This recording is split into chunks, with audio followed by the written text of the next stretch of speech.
Je présente nos intervenants en quelques mots. Guillaume Garot, que vous avez là. Guillaume Garot, chacun le connaît, il a été ministre délégué à l'agroalimentaire.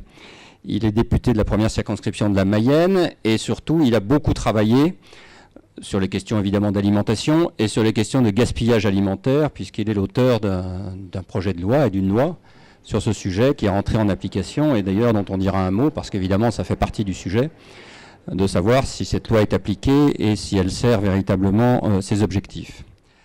À ses côtés est Denis Couvet, bienvenue. Denis est écologue, il est chercheur au Muséum d'histoire naturelle, professeur, spécialiste de la biodiversité. Et il a fait beaucoup de travaux sur ces sujets, des liens alimentation, agriculture, biodiversité. Et donc son point de vue de scientifique, spécialiste de ce sujet, sera évidemment extrêmement intéressant. À ses côtés, Marie-Ève Laporte, bienvenue. Marie-Ève Laporte est donc maîtresse de conférences à l'IAE de Paris, à l'université donc de Paris 1 Panthéon-Sorbonne, et spécialiste des comportements alimentaires, et en particulier des comportements alimentaires à l'égard du risque nutritionnel. Et donc évidemment, c'est un point de vue comportemental qui est évidemment lui aussi extrêmement important dans cette table ronde. Et enfin, Dalibor Friou, qui est écrivain normalien agrégé de philosophie et qui a participé dans le cadre de Terra Nova et qui a fortement contribué dans le cadre de Terra Nova à un rapport sur la viande que peut-être certains d'entre vous ont en tête, qui a fait un certain nombre de diagnostics et de propositions tout à fait intéressantes sur la viande, qui a été assez largement repris dans les médias et qui a contribué au débat sur la viande qui existe dans nos sociétés depuis un certain temps, mais qui s'est amplifié ces dernières années. Voilà donc nos quatre intervenants. Alors, avant de commencer, je voudrais un tout petit peu cadrer le sujet en vous rappelant quelques données très simples.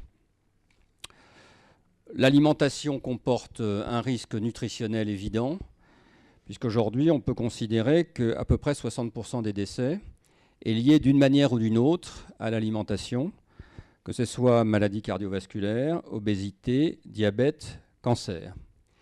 Et contrairement à ce qu'on peut penser parfois initialement, c'est source d'assez fortes inégalités.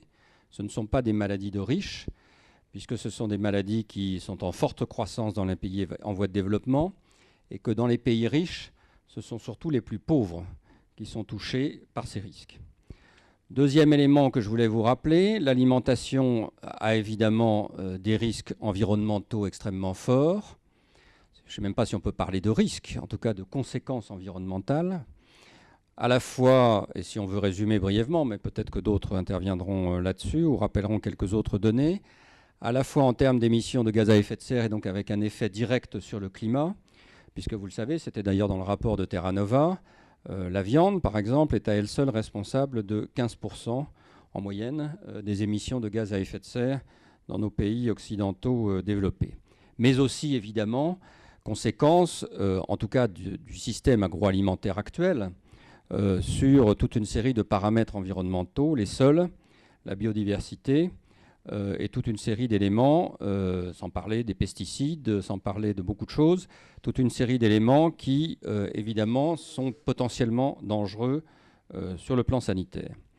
Alors, ce qui est évidemment complexe, c'est que l'alimentation, ce n'est pas simplement un problème sanitaire, ce n'est pas simplement un problème tout simplement de se nourrir, donc un problème d'alimentation, mais c'est aussi un plaisir. Je crois qu'il faut toujours le rappeler. C'est un plaisir important, et en particulier dans nos pays. On a l'habitude, vous le savez, de distinguer les pays anglo-saxons qui seraient davantage sensibles à la santé et à l'aspect sécurité, et puis les pays latins qui seraient davantage sensibles au plaisir et au rôle social de l'alimentation. Mais l'alimentation, c'est bien un plaisir, et c'est un plaisir, je dirais, identitaire. C'est-à-dire qu'il y a des caractéristiques identitaires assez profondes de l'alimentation dans un certain nombre de pays, et il y a des caractéristiques individuelles identitaires très fortes, puisque chacun le sait bien, on a une histoire individuelle de son alimentation qui joue un grand rôle, de ses souvenirs alimentaires qui jouent un grand rôle. Quatrième élément de rappel, il y a un changement de comportement alimentaire qui a commencé, mais ça ne fait que débuter. Et d'une certaine façon, on peut dire qu'il y a une espèce de course de vitesse entre ce changement de comportement alimentaire essentiel. D'ailleurs, plus grand monde ne s'interroge sur l'objectif. C'est pour ça que je pense que nos 4 interlocuteurs seront évidemment d'accord sur l'objectif. Plus personne ou pas grand monde ne s'interroge sur l'objectif. En revanche, il y a une course de vitesse, parce que si on ne va pas assez vite, les problèmes sanitaires vont continuer à s'aggraver. Et si on ne va pas assez vite, le problème climatique deviendra assez vite ingérable si on ne fait pas les efforts nécessaires et si l'agriculture et l'élevage ne contribuent pas à leur niveau à l'effort qu'il faut faire en matière d'émissions de gaz à effet de serre. Dernier élément que je voulais rappeler, qui est évidemment tout à fait essentiel, c'est qu'il y a une diversité des comportements, de plus en plus grande d'ailleurs. Il y a des véganes, il y a des gens qui se nourrissent sans gluten, il y a la nourriture bio, il y a les gens qui suivent des régimes.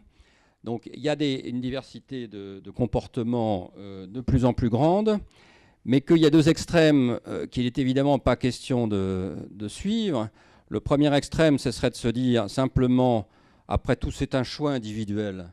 La société n'a pas grand-chose à dire sur ce choix individuel. C'est un premier extrême qui nous paraît, en tout cas nous, à la Fabrique écologique, irréaliste, compte tenu de l'impact social et de l'impact environnemental et de l'impact dans tous les domaines des systèmes d'alimentation. Le deuxième extrême, qui serait évidemment insupportable, ce serait de se dire, au nom de la santé et au nom de l'alimentation, on va vous imposer des normes, des façons de manger, des façons de vous alimenter, et qu'il faudra que vous suiviez. C'est évidemment 2 extrêmes qui, presque par construction, on pourrait parfois s'en approcher dans certaines pensées ou dans certaines réflexions, mais qui presque par construction, je crois qu'on peut assez largement écarter. Naturellement, et ça va être l'objet de notre discussion de ce soir, il y a toute la gamme entre ces 2 extrêmes de ce qu'il faudrait faire pour arriver à modifier plus rapidement et plus profondément nos modes alimentaires en respectant à la fois l'individualité, en respectant l'identité, y compris de pays, l'identité que représente l'alimentation, mais en traçant la voie pour avancer, encore une fois, et pour avancer et gagner cette course de vitesse. Alors la première question que je vais commencer à poser à chacun d'entre vous, et peut-être en commençant en tout honneur à Marie-Ève Laporte, c'est à partir de vos travaux, sur la base peut-être de ce diagnostic, d'abord, est-ce que vous êtes d'accord à ce diagnostic et quel est l'élément qui vous paraît essentiel en termes d'évolution des comportements pour avancer plus vite et plus fortement? Ça marche? Oui. Donc déjà, merci de m'avoir invité. Oui, alors je partage complètement votre diagnostic. Je pense qu'un des points essentiels, c'est de prendre en compte l'aspect culturel de l'alimentation, ce qui a pu être oublié un petit peu dans les politiques publiques. Sans doute influencé en ceci par les politiques plutôt anglo-saxonnes. Une chercheuse, Madeleine Ferrière, parlait de la loi des 2 S pour opposer justement la façon de manger aux États-Unis et la façon de manger dans les pays latins et a fortiori en France. Donc sécurité, santé d'un côté, saveur, sociabilité de l'autre. Et le modèle saveur-sociabilité, qui est censé être plutôt le modèle français, est un petit peu fragilisé aujourd'hui. Et en fait, on est allé plutôt vers des politiques mettant en avant justement le « il faut », « ne pas », donc très normatif, très injonctif, très responsabilisant d'un point de vue individuel, avec beaucoup, par exemple, d'allégations nutritionnelles du type allégé en, enrichi en, ce genre de choses, alors que l'aspect culturel, l'aspect historique de l'alimentation et l'aspect social est absolument déterminant, et notamment le fait de partager, on parle de commensalité, donc partager sa table, le fait de manger avec d'autres, c'est essentiel, et aujourd'hui c'est démontré que ça a une influence sur le fait que les gens mangent plus sainement, et ça serait un des facteurs apparemment qui expliquerait pourquoi en France on a moins tendance à être obèse qu'aux États-Unis, alors que les Américains ont beaucoup plus de connaissances en termes de nutrition que les Français. Guillaume Garot, je te pose la même question. De ton expérience d'ancien ministre et de tes travaux en matière agroalimentaire, d'abord, est-ce que tu partages le diagnostic? Et si tu avais quelque chose à retenir de cette nécessaire évolution, qu'est-ce que tu retiendrais? D'abord, bonsoir, le Président. Bonsoir à ceux qui sont là et ceux qui nous regardent ce soir. Le problème, tu l'as bien posé, en effet. L'alimentation, c'est d'abord un plaisir, tu l'as dit. C'est très important, il y a une valeur culturelle très forte dans un pays comme le nôtre. Mais il y a aussi un enjeu social, de justice sociale, dans l'accès à l'alimentation. Comment on fait pour garantir à chacun aujourd'hui, en France, l'accès à une nourriture de qualité? Moi, je veux poser le problème comme ça. Ça veut dire que si on considère qu'il y a un choix à faire, il y a un choix politique à faire, de politique publique. Parce que garantir l'accès pour tous à une alimentation de qualité, c'est mettre en œuvre des politiques en matière d'économie, en matière de santé, en matière d'environnement, en matière d'éducation qui permettent de tenir cet objectif. Pour répondre à ta question, oui, les choses changent et elles changent vite. Moi, j'ai été très impressionné de voir comment en quelques années, tout ce qui paraissait, il y a encore 5 ans, des petits sujets marginaux, étaient devenus, au fil des années, des sujets importants du débat public. Tu as cité dans les travaux que je conduis la question du gaspillage alimentaire. Quand moi, je m'y étais engagé en 2012 avec quelques autres, c'était pas un sujet dont on parlait. Aujourd'hui, ça paraît presque une évidence de s'engager dans des politiques locales, dans des politiques nationales, à travers les actions des intervenants économiques. Ça paraît logique, normal de le faire. Ça n'était pas il y a 5 ans. Pourquoi? Parce que la société nous pousse et pousse les politiques à prendre leurs responsabilités là-dessus. Élargissons le propos. Il n'y a pas aujourd'hui une semaine sans qu'on entende parler de crise s'agissant de l'alimentation. Hein, tu as commencé ton propos par un tableau très sombre en disant on va tous mourir parce qu'on va manger, en gros. Bon. Tu l'as corrigé en disant heureusement il y a un peu de plaisir quand même. Mais c'est vrai que si on regarde l'actualité sur un an, ben, on a toujours des crises sanitaires qui se succèdent à des crises qui viennent succéder à des crises alimentaires, et on a l'impression que on est toujours en retard d'un train.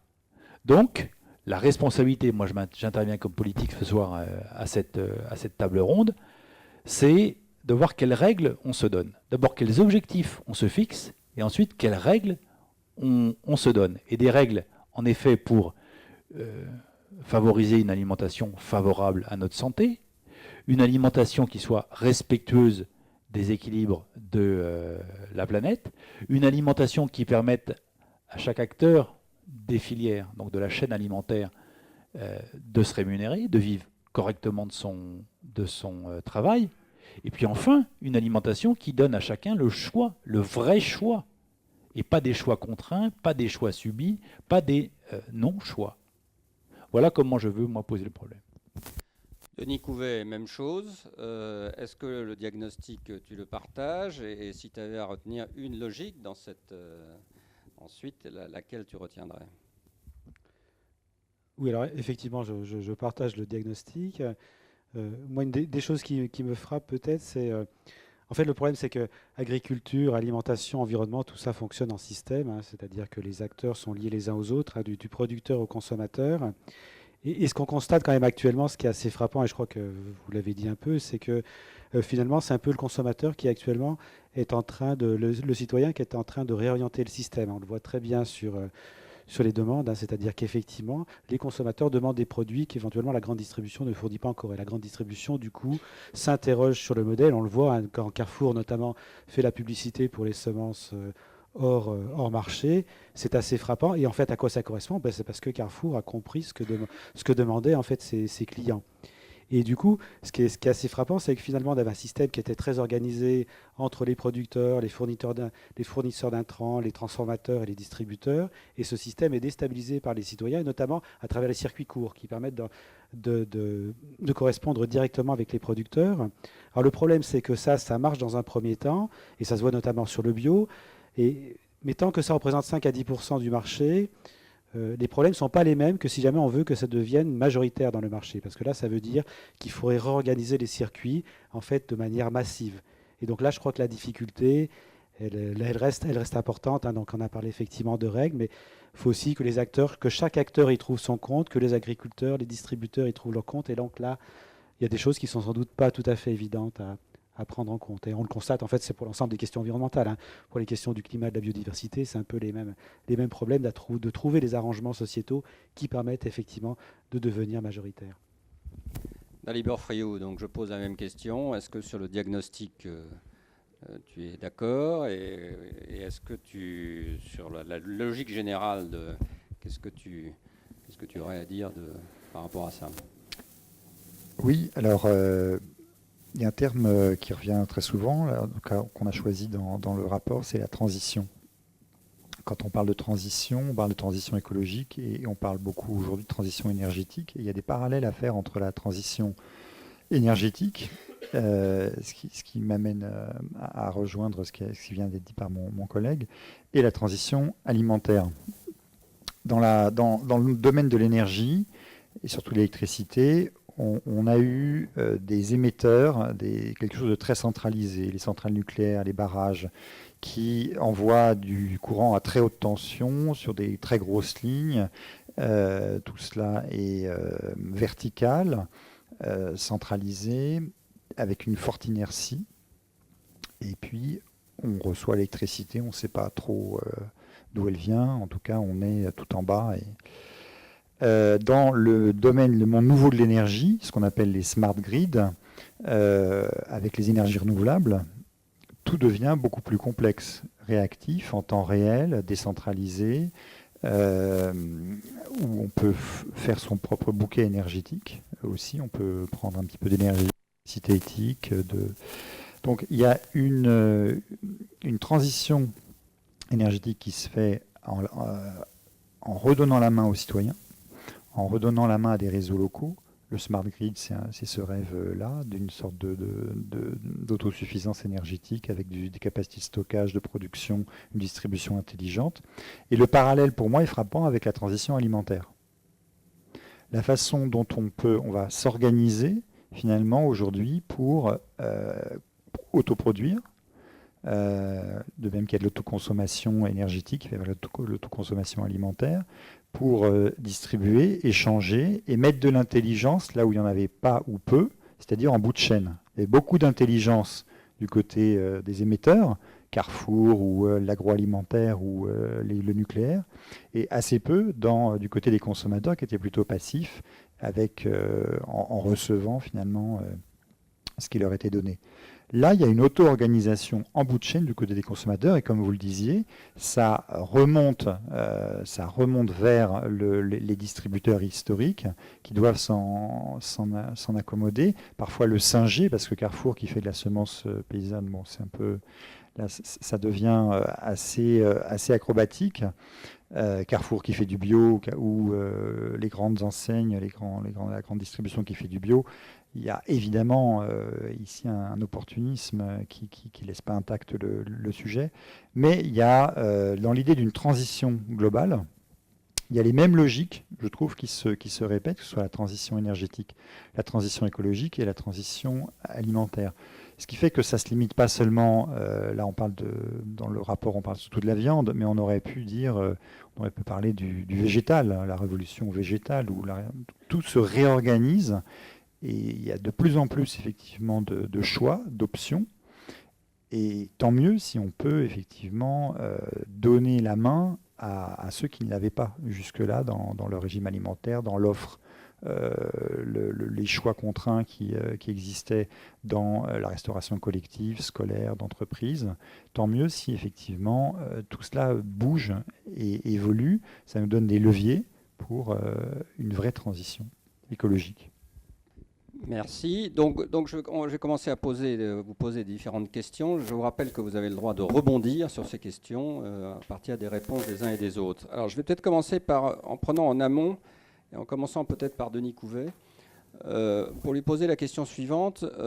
Finalement, dans ce système, est-ce que l'agriculture peut imprimer fortement des évolutions des comportements des consommateurs ou pas? En d'autres termes, on voit bien qu'il y a progressivement une évolution du modèle de production agricole, mais qui est quand même, par rapport à un certain nombre de pays voisins, qui n'est pas très en avance, en tout cas qui est très productiviste en France, qui reste très productiviste en France.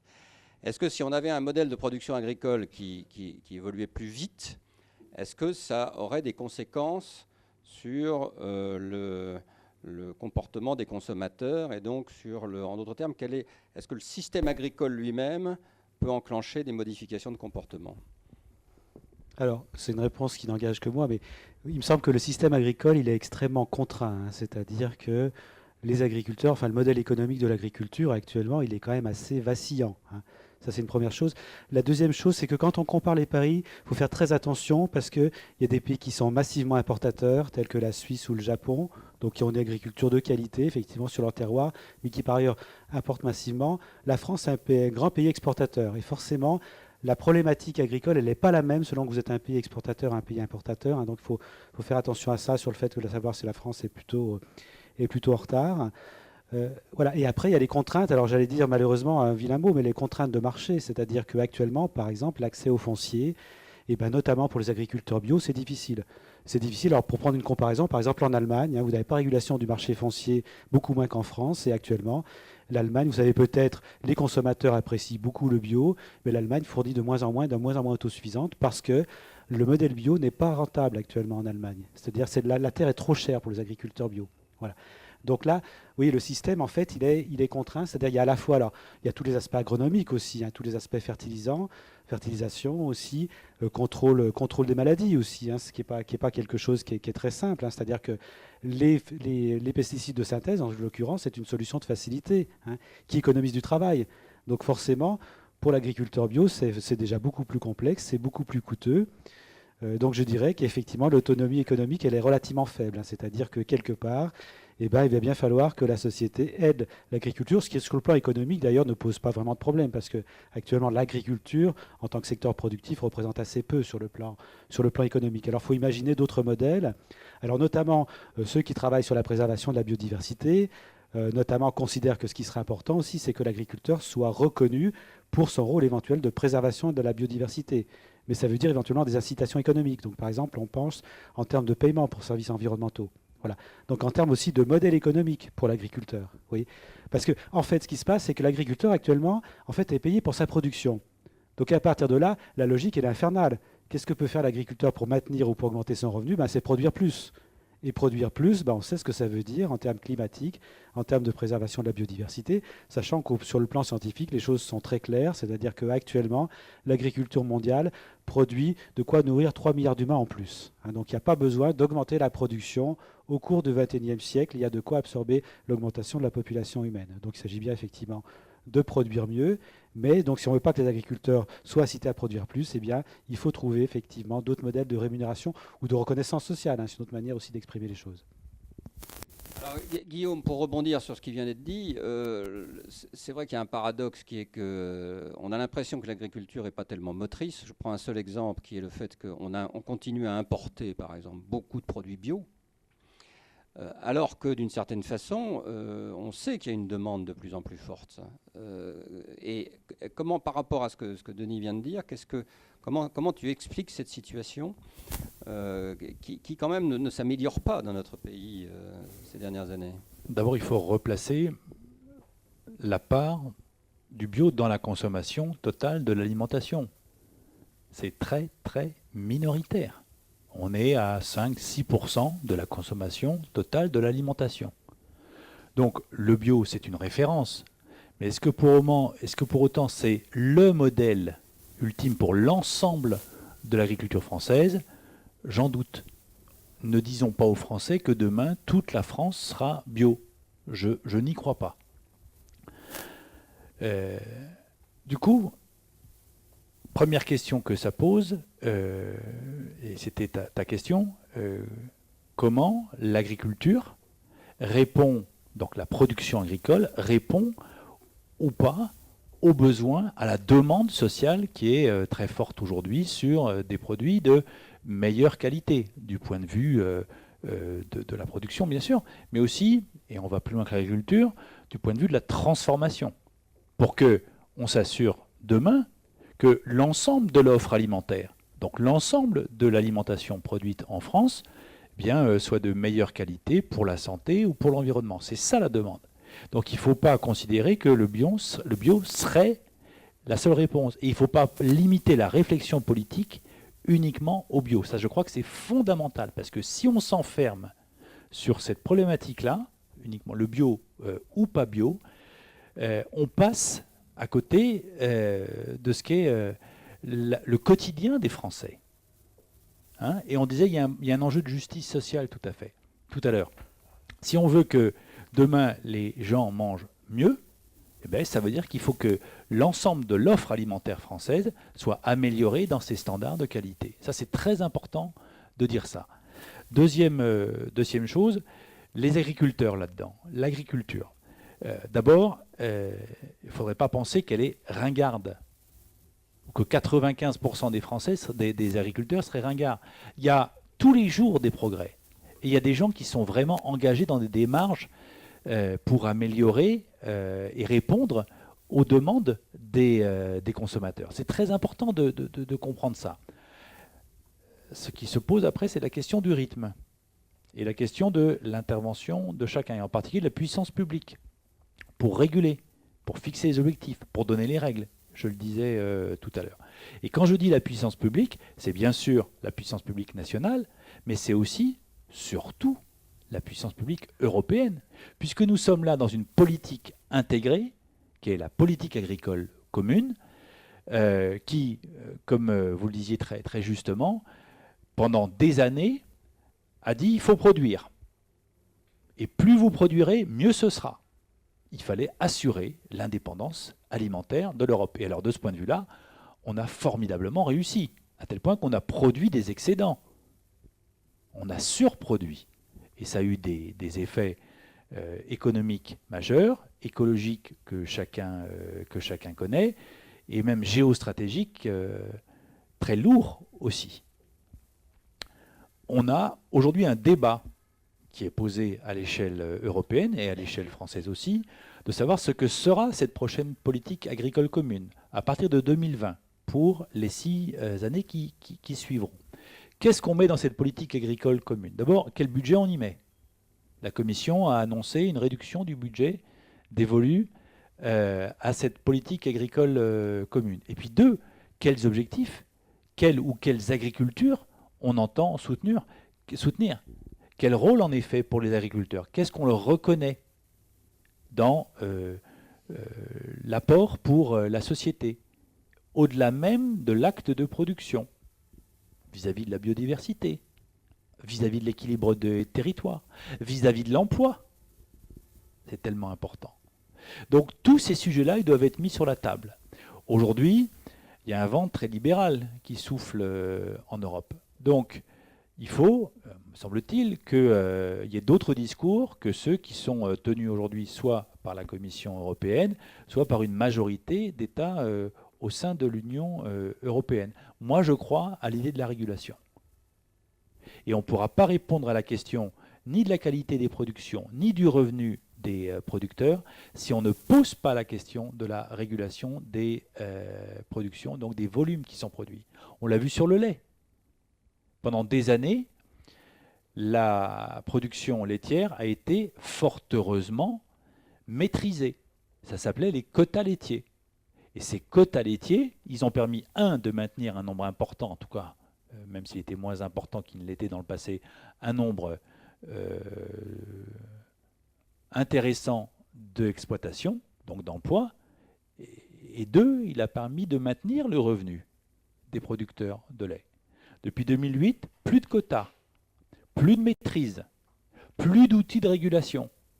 Quelle est la conséquence? Vous avez une concentration des exploitations sur le modèle irlandais ou sur le modèle de l'Europe de l'Est aujourd'hui, vous avez une chute des cours, donc des prix, donc des revenus des producteurs. Ce qui veut dire que l'économie de cette réflexion, dans ce que nous disons ce soir, sur ce que sera la prochaine politique agricole commune. Et moi, je souhaite, juste d'un mot pour terminer, que ce soit une politique agricole et alimentaire commune. Je le redis, moi je considère que la question de l'alimentation est première. Quelle alimentation nous voulons et quelle agriculture nous voulons? C'est comme ça que moi je vais vous poser les choses. Alors, Dalibor Friou, prenons l'exemple de la viande, dont tu es un grand spécialiste. Alors, moi, excuse-moi, je voulais. Vas-y. Il y a un droit on a le droit de rebondir. Ah, voilà, parce que là, un peu d'action. Non, moi, je suis pas du tout d'accord avec. Je suis d'accord avec plein de choses, mais je suis pas du tout d'accord avec l'idée que on devrait pas se donner comme objectif une France, une Allemagne, une Espagne, une Europe 100% bio. Je ne vois pas pourquoi. Pour au moins 3 bonnes raisons. D'abord, pour les agriculteurs, les rares agriculteurs qui sont heureux, qui ne vont pas avoir de cancer, heureusement, qui ont un rapport relativement normal avec leurs bêtes, qui embellissent un petit peu la nature, etc. C'est les agriculteurs bio. Et il y a aujourd'hui une course à la conversion qui n'est pas assez soutenue, malheureusement, par les gouvernements successifs, et pas seulement celui-là. Donc, pensons au bonheur des agriculteurs, à la vocation des jeunes. Qu'est-ce que c'est que l'attractivité de ce métier? Devenir un agriculteur bio, c'est un peu plus intéressant que d'enfiler son scaphandre et d'aller pulvériser des pesticides en hélicoptère. Donc ça va être peut-être réautorisé justement. C'est dans la loi, c'est un sujet de polémique actuel. Voilà. Donc l'attractivité du métier agriculteur, moi, mes enfants, je pense que si je leur présente un agriculteur bio, ils auront plus envie de devenir agriculteur si je leur présente un grand éleveur dans la Beauce avec ses pesticides et ses tracteurs et son surendettement, etc. Ou les petits éleveurs qui est au bord du suicide, qui n'arrivent pas à vendre sa viande de porc. Deuxième chose, c'est une promesse sociale. Aujourd'hui, dans toutes les écoles de France, énormément d'écoles de France, en tout cas dans la mienne, en banlieue parisienne perdue, il y a un menu bio tous les 15 jours ou même toutes les semaines, tout est bio dans le jour J. Pourquoi ne pas tenir cette promesse? Pourquoi ne pas élargir cette promesse pour les gens? Et troisième argument, économique, terre à terre, pragmatique, il y a une demande folle qui est principalement maintenant récupérée par les grandes surfaces. Mais il y a une demande. Donc si on est un bon libéral, un bon pragmatique, au nom de quoi? On dirait les gens ont envie de bio, donc on ne va surtout pas développer, tout faire pour qu'il y ait du bio. Je ne vois pas en quoi politiquement, économiquement et socialement cet objectif ne serait pas défendable et souhaitable. On est quand même au bord du gouffre au niveau des eaux, la pollution des eaux. On se fait attaquer par l'Europe, on se fait réprimander, on salit la terre, on stérilise les sols, on déforeste, on fait de la déforestation. Je vois pas. Alors, ça peut être bio, on peut s'entendre sur les termes, ça peut être bio ou haute qualité environnementale, comme on voudra. Oui, mais l'objectif. Non, mais l'objectif, je ne vois pas pourquoi on pourrait politiquement, Dieu sait qu'un objectif politique, ça peut prendre du temps à être atteint, mais cet objectif-là, je ne vois pas au nom de quoi il ne serait pas souhaitable et digne d'une politique publique. Alors, qu'est-ce qui veut réagir? Denis? Je veux bien réagir. On a discuté justement à l'Académie, on a un groupe de travail sur l'agroécologie. Vous savez, l'agroécologie, c'est très populaire actuellement. Et en fait, ce que nous disent nos collègues de l'INRA, c'est que, en fait, discuter de l'agroécologie, ça fait 40 ans qu'ils le font, c'est-à-dire que ça s'est appelé agriculture durable, agriculture raisonnée, etc. Et ça a été un échec chaque fois. Et pourquoi ça a été un échec? C'est parce que le cahier des charges n'était jamais précis, que du coup, souvent, ça ressemblait, finalement, les agriculteurs vont respecter la réglementation, ce qui, du coup, pour le consommateur, n'était pas forcément très visible et très, très attractif. Et du coup, ce qui se passe, c'est que c'est un peu par défaut, c'est-à-dire que le label agriculture biologique, il a le mérite d'être clair. Voilà. Et donc, de ce point de vue-là, du coup, là, effectivement, l'acheteur, le consommateur, sait de quoi il s'agit. Alors après, effectivement, Alors, en tant qu'agronome, hein, c'est vrai, je suis agronome de formation, c'est clair que des fois, on se dit que peut-être que le bio s'impose notamment trop de contraintes agronomiques. Donc, effectivement, il faudrait quelque chose qui s'appelle peut-être haute qualité environnementale, agroécologie. Mais le problème, c'est qu'il faut quand même que ce soit quelque chose qui soit identifiable par le consommateur, qu'il ait une confiance. Voilà, qu'il y ait une confiance qui s'établisse entre le producteur et le consommateur, ce qui a réussi à faire le bio, et c'est pas évident qu'un deuxième type d'agriculture arrive à la même performance que le bio. C'est voilà, c'est ça, c'est une des difficultés.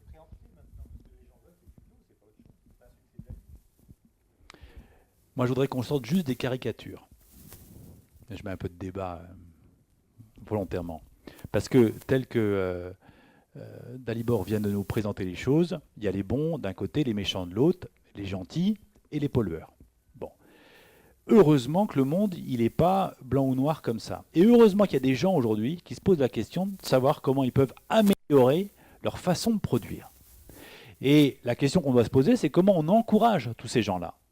Parce que bien sûr que dans un monde idéal, très théorique, 100% de la surface agricole utile en France en bio, oui, sauf qu'on n'y arrivera jamais. Moi, je veux bien qu'on se le pose comme idéal politique, mais je ne vois pas aujourd'hui comment, à échéance de 10 ans ou de 20 ans, on y arrive. Je ne vois pas. Mais si vous avez les recettes, il faut nous les donner. Hein. Bon. Donc, la question qu'on doit plutôt se poser, si on considère que le bio, c'est 15%, c'est ce qu'on a mis dans la loi, c'est ça Monique, hein, je parle sous le contrôle d'une députée de la majorité qui a travaillé aussi sur cette question et donc avec laquelle nous débattions il y a 15 jours maintenant. On a mis 15% de la surface agricole utile en bio à l'horizon 2022, ce qui est déjà un énorme pas en avant, je le dis. Hein, voilà. En 22, hein, 2022. Bon. Mais est-ce qu'on n'est pas capable de dépasser aussi l'espèce d'opposition qui, à mon avis, est stérile entre les bio et le conventionnel? Comment? Moi, je crois beaucoup, en effet, à la HVE, la haute HQE, à la haute qualité environnementale. HVE, pardon. HVE. La HVE. Pourquoi? De niveau 3. Pourquoi? Parce que aujourd'hui, c'est l'outil, me semble-t-il, d'emmener des gens dans une nouvelle façon de produire. Parce qu'il ne faut pas... Vous savez, c'est culturel aussi. On ne passe pas facilement du conventionnel au bio. Ce n'est pas vrai. Il faut aller rencontrer ce que sont aujourd'hui nos jeunes agriculteurs dans des départements comme les miens. Vous leur dites bio, ils font des bonds de 3 mètres. Parce que c'est idéologique, parce que ça fait peur, parce que c'est un monde qui pour eux n'est pas le leur. Donc moi je préfère qu'on dise comment on emmène toute une génération à produire mieux demain. Et demain, pas dans 50 ans, hein, dans 5 ans, dans 10 ans, dans 15 ans. Et je crois beaucoup à ces démarches de progrès parce que ça peut mobiliser. On parle de ce que les gens font de bien pour les amener à faire davantage encore, mieux encore. Et nous, dans la loi, on n'est pas allé aussi loin qu'on aurait souhaité, mais on voudrait que le HVE puisse s'imposer dans des territoires. Le HVE, c'est quoi? C'est un cahier des charges qui est exigeant, qui est rigoureux, et qui permettra demain de produire plus propre, de produire plus sain. C'est ça qu'on souhaite, pour faire en sorte que, c'est l'objectif qu'on s'était fixé, que 30% à horizon de 10 ans de la SAU en France soit sous HVE. On a réussi dans la loi à en faire une marque territoriale. Ça veut dire que des territoires entiers s'engagent dans cette démarche-là. Eh bien, rien que ça, je vous assure que ça demandera de sacrés efforts. Mais si on était capable, dans le cadre de contrats, entre une ville, un territoire urbain, et le territoire rural qui l'environne, voilà, non seulement la restauration collective, Martine, mais avec tous ceux qui produisent de l'alimentation. Donc tous les producteurs agricoles, mais aussi tous les transformateurs, en disant demain, dans 5 ans, vous allez produire du HVE. On va nourrir les cantines avec ça, hein, les EHPAD, les écoles, mais on va aussi produire localement du HVE qui pourra ensuite être vendu. Ce n'est pas simplement pour une consommation locale. Ça, c'est une démarche de progrès. Ça, c'est réaliste. Mais rien que ça, c'est très volontariste. On n'y est pas. Hein. on commence à peine à en jeter les fondements. En tout cas, moi je crois que c'est une démarche d'avenir qui dépasse l'opposition bio-conventionnelle, caricaturale, parce que si on continue comme ça, on n'avance pas, on rejette plein de gens, je vous assure, hein, on rejette plein de gens. Au contraire, comment on amène des gens à rentrer dans une démarche qui, demain, nous assurera d'une alimentation de meilleure qualité. Voilà comment il faut poser le problème. Alors, du point de vue du consommateur, c'est pas si simple à mon avis, hein. Enfin, d'après les recherches que j'ai pu faire sur le sujet, le bio, c'est pas. En même temps, bio, acheter du bio qui vient de l'autre bout de la terre, qui a été transporté en avion, ou acheter quelque chose juste à côté, où là, il a l'impression, le consommateur, de faire un geste écologique, et il se dit c'est bien, je consomme local. Après, il ne sait pas comment ça a été produit. Alors, il est perdu. Et après, il y a le label bio, c'est clair. Mais il y a aussi d'autres labels comme label rouge par exemple, où là ça va peut-être être plus sur le plaisir. Enfin, c'est loin d'être simple. Et bio, parfois, ça rime un petit peu avec anti-plaisir pour certains, triste. Et l'autre chose aussi, c'est qu'on peut avoir du bio bourré de sucre ou de graisse. Ça ne règle pas le problème de la santé. Alors justement, je voudrais enchaîner sur ce deuxième sujet. Peut-être Marie-Ève, tu peux enchaîner aussi. En effet, ça ne règle pas le risque nutritionnel. Et donc, comment est-ce que dans tes travaux sur le risque nutritionnel, on peut arriver à ce que les citoyens, les consommateurs, soient davantage sensibles à ce risque et le prennent davantage en compte? Est-ce que c'est par... déjà, est-ce que le comportement des gens est-il totalement... ne prennent-ils absolument pas en compte ce risque nutritionnel? Ou est-ce qu'ils le prennent en compte? J'ai trouvé extrêmement intéressant dans tes travaux cette idée qui figure, je ne sais pas si ça existe en France, cette idée qu'il y a une sorte d'effet rebond du risque nutritionnel, c'est-à-dire qu'à partir du moment, par exemple, où on vend des yaourts allégés, du coup, un certain nombre de consommateurs multiplient leur consommation de yaourts et au bout du compte arrivent presque à au-delà de s'ils consommaient des yaourts. Est-ce que ce type de comportement existe et par rapport à ça, comment est-ce qu'on peut gérer le risque nutritionnel par rapport aux consommateurs? Alors, il y a deux choses. Il y a le risque nutritionnel et il y a la perception du risque nutritionnel. Donc, le risque nutritionnel, c'est le risque objectif et la perception, c'est comment le consommateur l'appréhende. Et là, c'est assez compliqué parce que déjà, c'est différent entre les États-Unis et la France, par exemple. Les travaux le montrent. Mais la perception de risque nutritionnel, en fait, elle est très élevée globalement chez les consommateurs en général.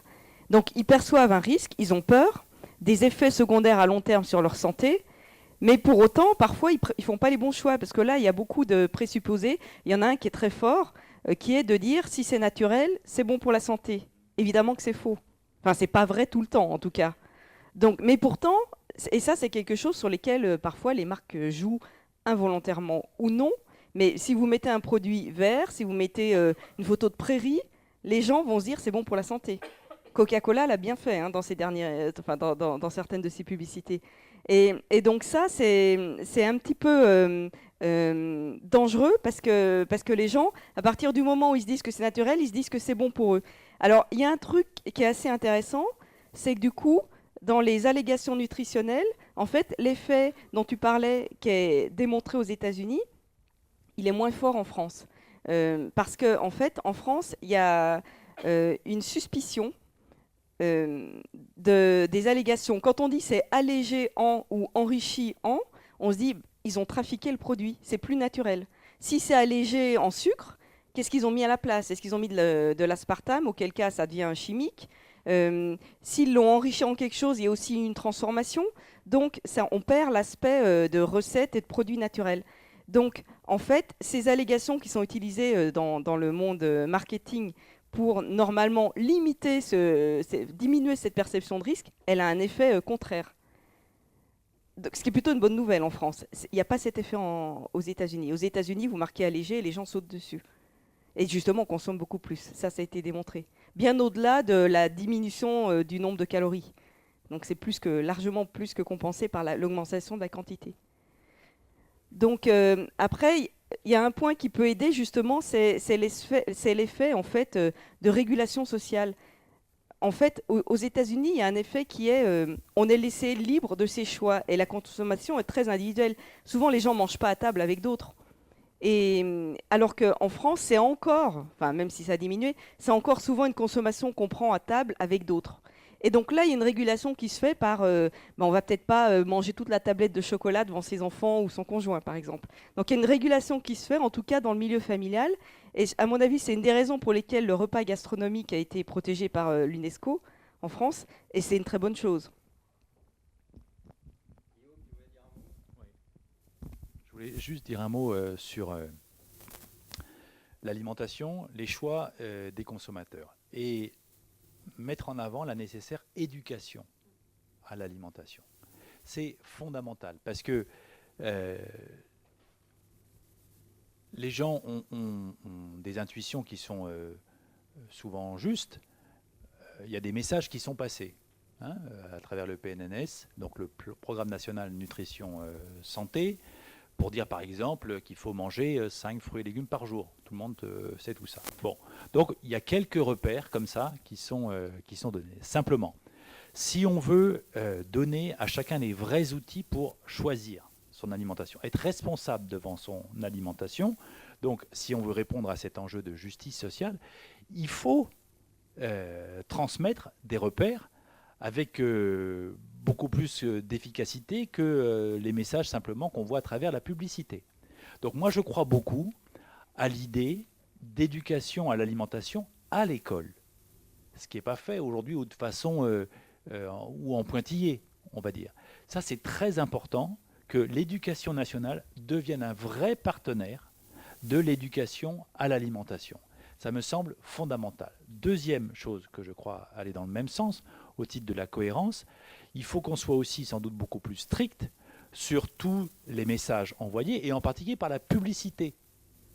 Parce que sur les esprits que sont des esprits plus fragiles, que sont ceux des enfants et des adolescents, si vous balancez des pubs sur Internet, à la radio, à la télé, avec des produits qui sont comme ça, qui paraissent gourmands et amusants, c'est sûr que ça déclenche des envies de consommation, donc d'achat.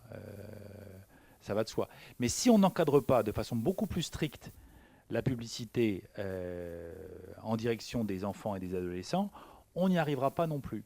Donc, ce que je veux dire, c'est qu'il y a à la fois un travail qu'il faut faire sur l'offre alimentaire, mais il y a aussi tout un travail à faire en termes politiques sur la consommation, donc les consommateurs, donc les comportements, ce qui veut dire éducation, ce qui veut dire aussi encadrement des règles de la publicité.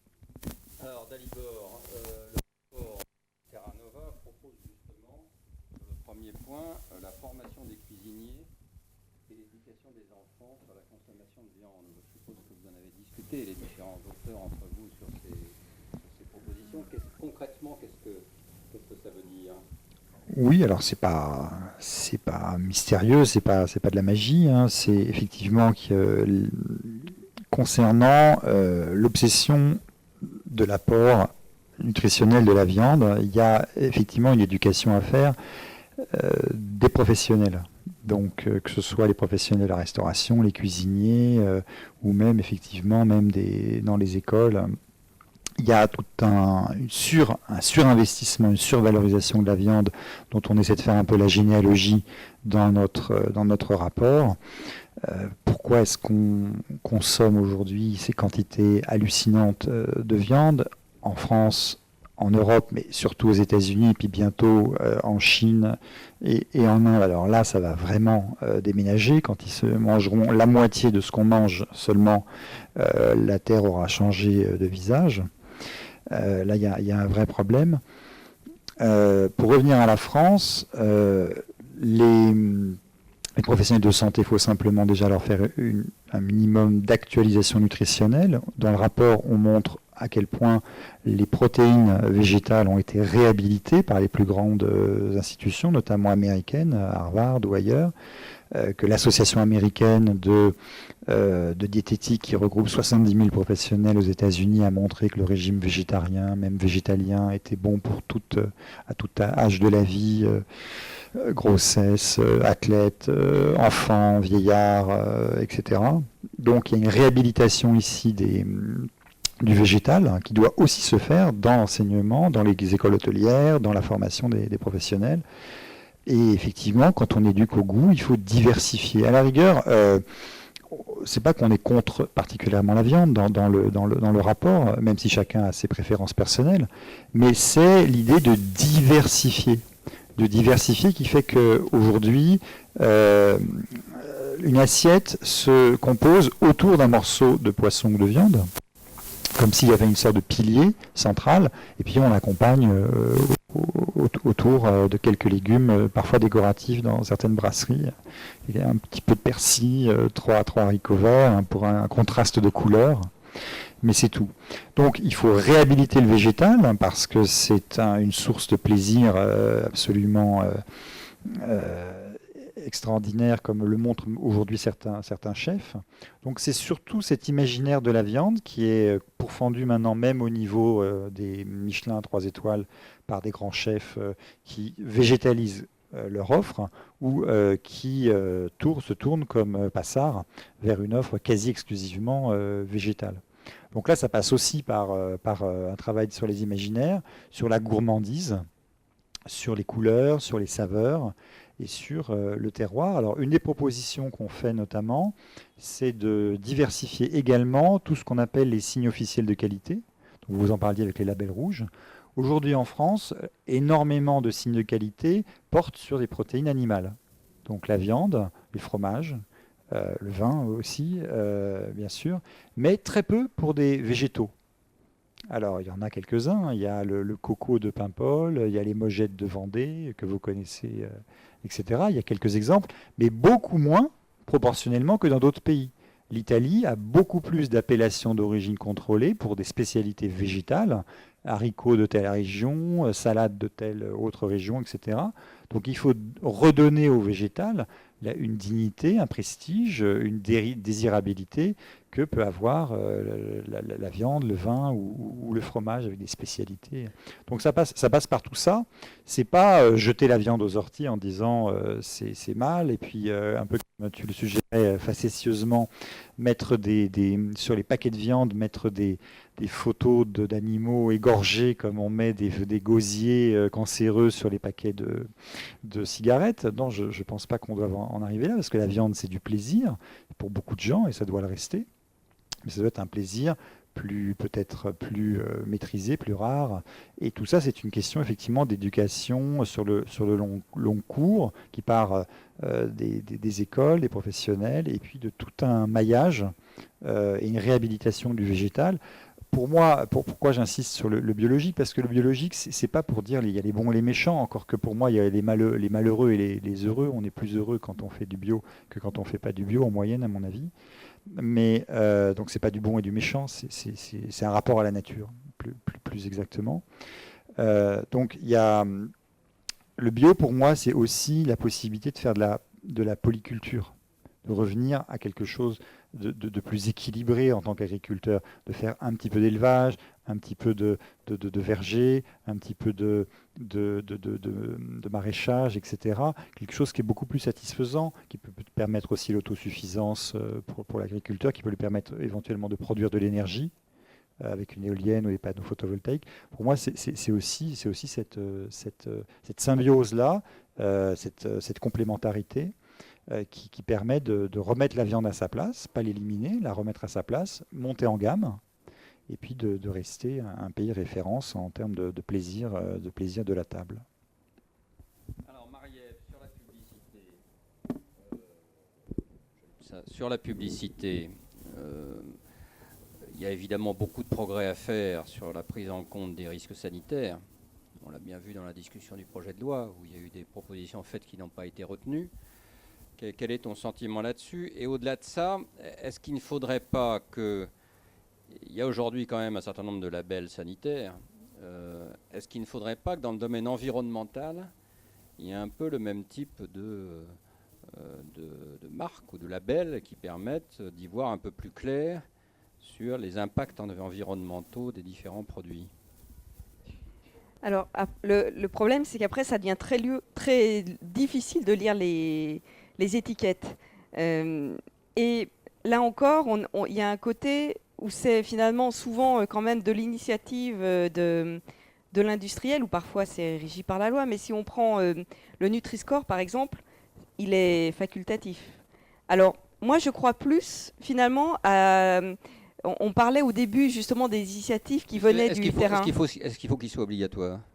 En fait, je pense que les initiatives venant du terrain là-dessus sont plus fortes.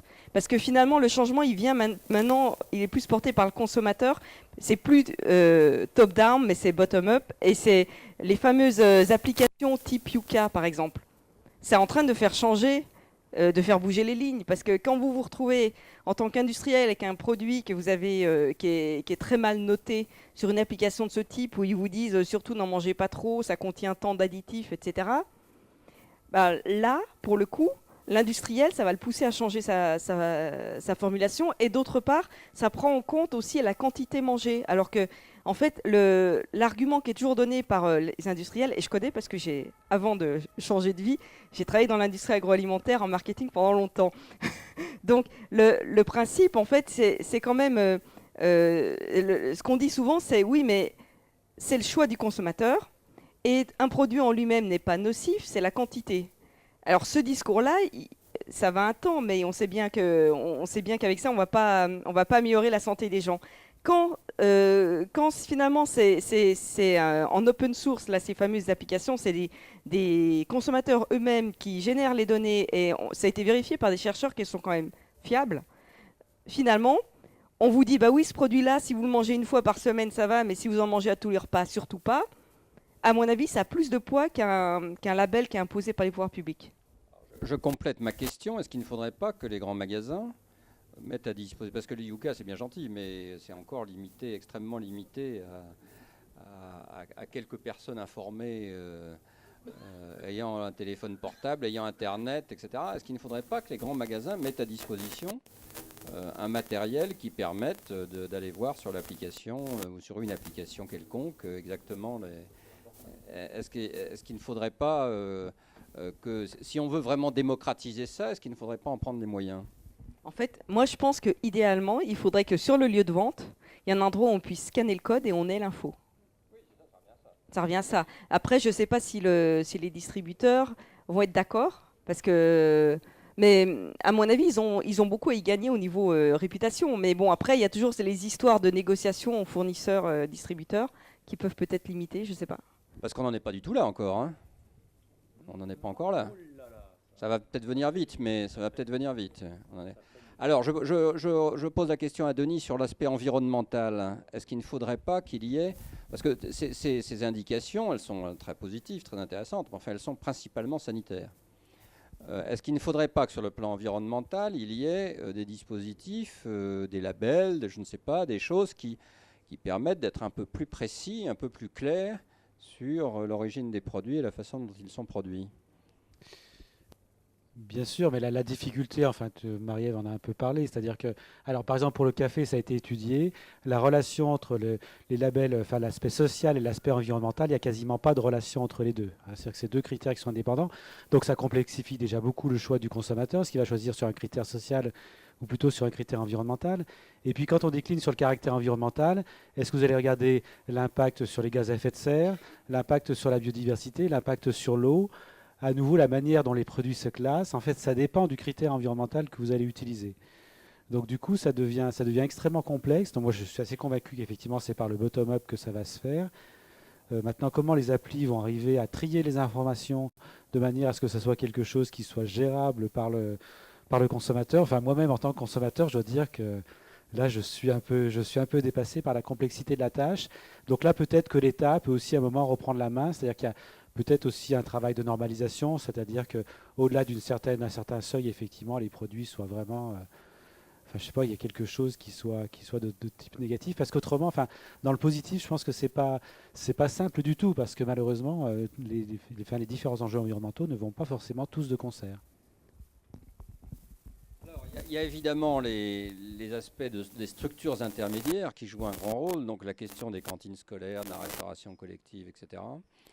Bon, il y a le projet de loi tel qu'il a été, avec une disposition telle qu'elle a été mise. Ça fait quand même maintenant plusieurs décennies qu'on en parle, hein, plusieurs décennies que l'objectif est régulièrement affiché.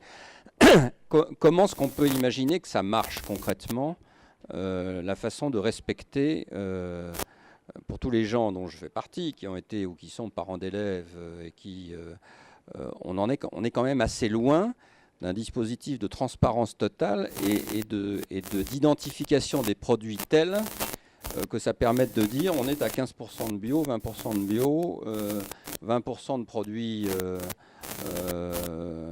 Guillaume, qu'est-ce que toi qui as participé à la discussion du projet de loi D'abord, sur ce que dit la loi aujourd'hui. Je parle sous le contrôle de Monique Limon, qui connaît bien ces sujets aussi. 50% dans la restauration collective de produits locaux ou sous signe de qualité ou bio. Et s'agissant du bio, il faut que ce soit 20%. Ça, c'est la règle, la nouvelle règle. Donc, ça va être mis en œuvre d'ici 2022, là aussi. Hein, c'est le pas de temps qui a été choisi. Ta question, c'est comment on s'assure comme toutes les règles qui sont votées, il faut du contrôle. Donc, il faudra que et la DGCCRF et les services de l'agriculture s'assurent que ces nouvelles dispositions soient bien respectées. Disons qu'elles viennent s'ajouter au cahier des charges qui est déjà le leur lorsqu'elles font des contrôles. Mais je pense que, et je vais dans votre sens, le meilleur contrôle, ce sera celui des parents d'élèves, ce sera celui de la société, qui demandera des comptes aux gestionnaires d'établissement, en leur disant vous en êtes où là-dessus. Bon, et donc il faudra qu'il y ait des comptes rendus annuel, par exemple, pour dire voilà où nous en sommes. La cantine de votre enfant, voilà ce qu'on a fait comme progrès cette année. Là où est accueillir vos parents dans l'EHPAD, voilà où on en est aussi cette année. C'est comme ça que les choses changeront. Parce qu'on peut avoir les meilleures règles, mais s'il n'y a pas une pression sociale très forte pour les mettre en œuvre, c'est sûr que ça peut rester lettre morte et que le gendarme officiel n'y suffira pas. Marie-Ève, qu'est-ce que sur les circuits courts, qui est quand même une aspiration forte d'un certain nombre de nos concitoyens, qu'est-ce qu'on peut dire par rapport aux risques sanitaires, à des contradictions qu'il peut y avoir entre la volonté de l'agriculture de proximité et puis le risque sanitaire éventuel qu'il peut y avoir? Est-ce que là aussi, il n'y a pas un problème de contradiction qui n'est pas très facile de surmonter? Tout à fait, c'est un excellent point à mon avis, parce que en fait, dans le risque alimentaire, on parle souvent de risque sanitaire, qui est le risque court terme de tomber malade parce qu'il y a une bactérie par exemple.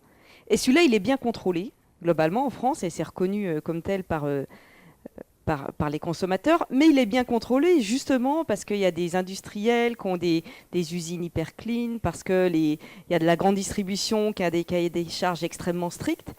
Et puis de l'autre côté, il y a le risque nutritionnel, où là, justement, c'est la peur des effets à long terme sur la santé. Et là, on se dit, on veut moins de pesticides, on veut quelque chose de naturel, quelque chose de moins transformé possible. Et en fait, on pourrait se dire qu'à l'extrême, en améliorant, en diminuant le risque nutritionnel, on augmente le risque sanitaire. Et les circuits courts, c'est le risque, justement. Si on achète juste à côté de chez soi, mais que quelqu'un n'a pas mis en place les normes... là, pour le coup, le risque sanitaire, il peut être élevé. Et ça, c'est une contradiction. Je ne sais pas comment elle va être résolue, mais c'est une vraie contradiction, oui. Comment on gère ça, les uns et les autres? Oui, à ma connaissance, si on parle de la tête de pont des circuits courts, les AMAP, il y a des centaines d'AMAP maintenant en France qui sont l'emblème du circuit court. C'est souvent en association avec des agriculteurs qui sont en bio ou en conversion bio. Donc il n'y a pas plus de risque à aller en circuit direct court avec un agriculteur certifié bio que d'aller acheter son bio chez Carrefour. A priori, je ne vois pas trop où est la contradiction entre le localisme et la perception. Oui, comment les gens le voient. Oui.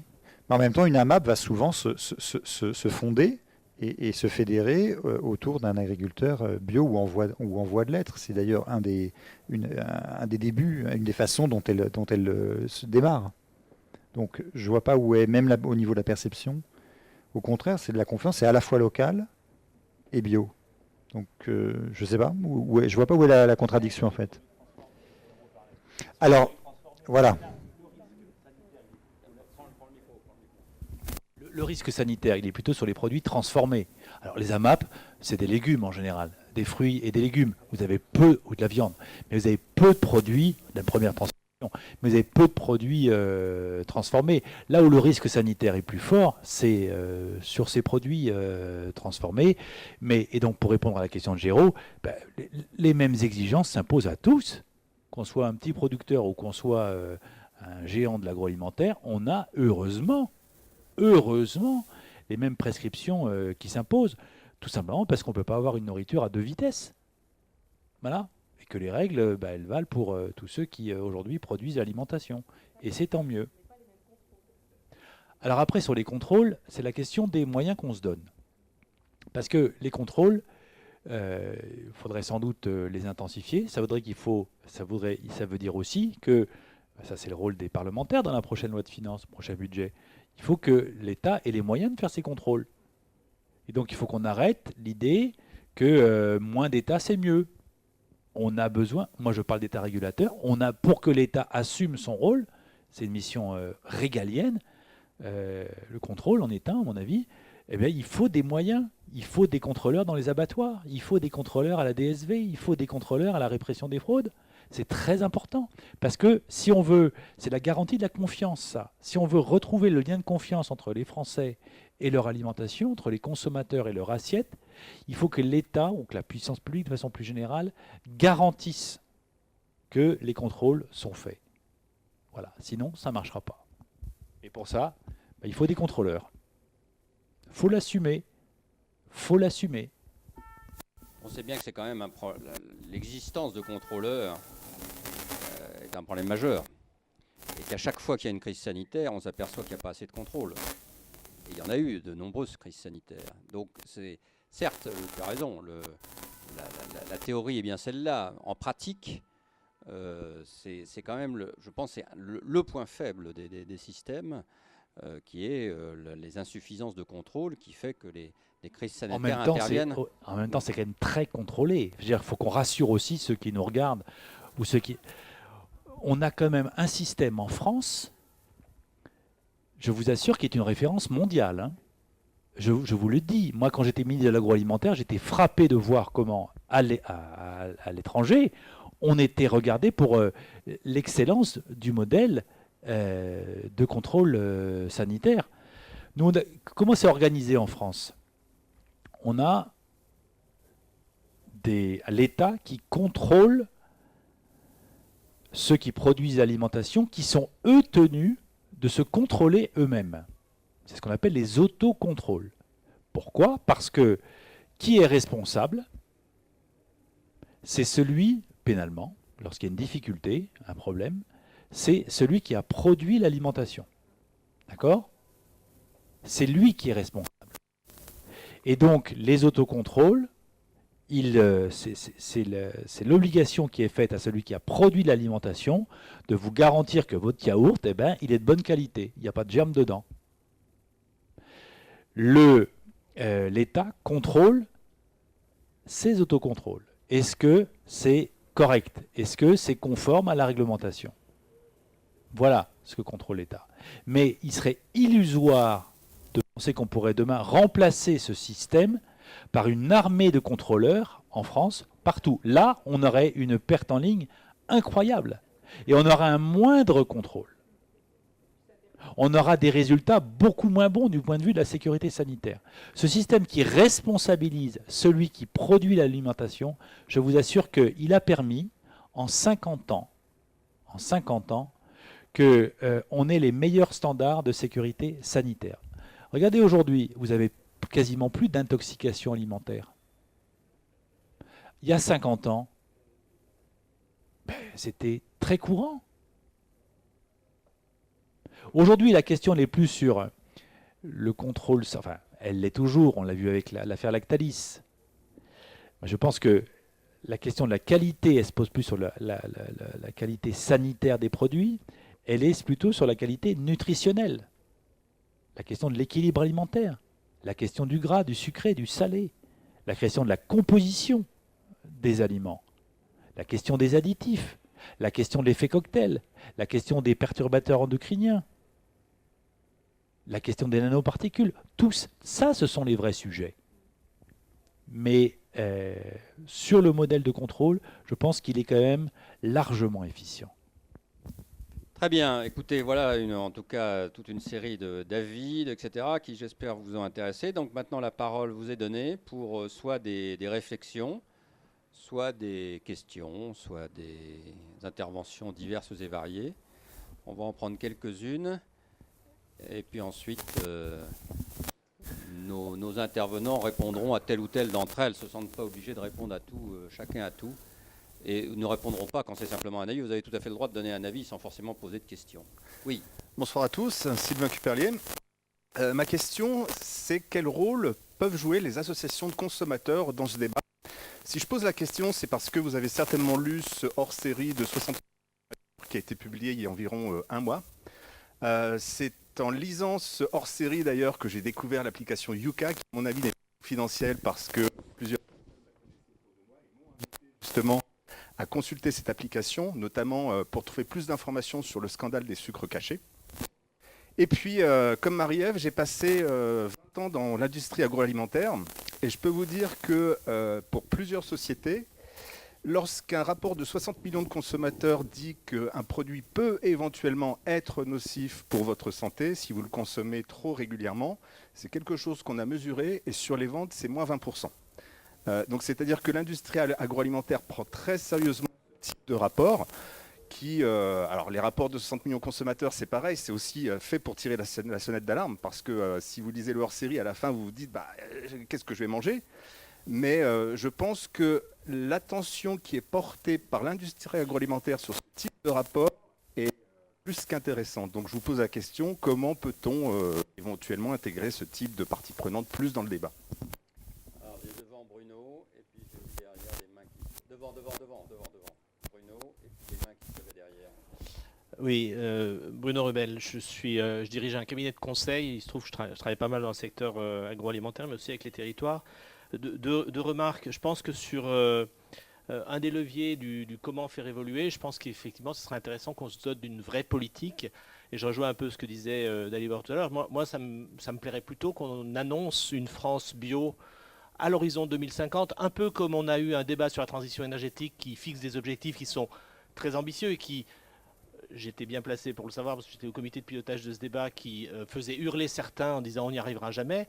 Mais à force de dire qu'on n'y arrivera jamais, c'est sûr qu'on n'y arrivera jamais. Et de se donner un objectif ambitieux permet éventuellement de s'en approcher et peut-être même de l'atteindre, voire éventuellement de le dépasser. Donc je pense que ça serait très bien, surtout qu'une France bio, ça voudrait dire effectivement retrouver un équilibre entre agriculture et élevage, parce que l'agriculture bio aura besoin des intrants d'élevage, enfin des extrants de l'élevage plutôt, enfin, des fumiers, des lisiers, ainsi de suite, pour l'enrichissement des sols et le maintien de la productivité. Il y a un levier, je trouve qu'on n'a peut-être pas suffisamment abordé. Alors, Guillaume Garot l'a à peine évoqué, qui, à mon avis, me semble être un levier qui est extrêmement intéressant et qui est de plus en plus présent, c'est le levier du territoire. Parce qu'effectivement, ce qui fait qu'on est bien sur un territoire, c'est parce qu'on y vit bien, c'est parce qu'il y a de l'emploi, c'est parce qu'il y a une identité culturelle. Vous avez beaucoup parlé de la place de l'alimentation dans l'identité culturelle. Et moi, je vois de plus en plus de territoires qui commencent à se préoccuper de ces questions-là. Et le territoire, il a un certain nombre de leviers d'action, la commande publique, l'éducation, l'appui à l'emploi, l'aménagement du territoire, la protection des paysages, ainsi de suite. Et c'est vrai qu'on voit, notamment avec l'élargissement du périmètre des agglos, des métropoles, on voit des métropoles aujourd'hui qui sont plus tellement des métropoles urbaines, qui deviennent des métropoles aussi très rurales, parce que elles ont englobé des tas de communes rurales, et du coup leur équilibre politique, au sens propre du terme, est presque plus rural qu'urbain. Et donc, il y a, je pense, un vrai fil à tirer de ce côté-là sur les relations agriculture-alimentation entre la zone urbaine et la zone périurbaine et rurale qui l'entoure, où on pourra voir justement faire vivre mieux ces circuits courts, donner à comprendre ce que c'est qu'un système agricole et d'élevage équilibré et qui préserve l'environnement et qui fait de la qualité. Et je pense que là, il y a peut-être une piste qu'on n'a pas suffisamment tirée. En tout cas, je trouve que dans les projets de loi qui ont été évoqués, je suis ravi de voir que le HVE pourrait être une marque de territoire, mais ça serait effectivement d'aller au-delà de ça, parce qu'on aura besoin effectivement d'un processus de transition, et je pense que le territoire peut être un processus de transition intéressant, peut être le réceptacle de cette transition vers une France bio à 2050. Alors, derrière.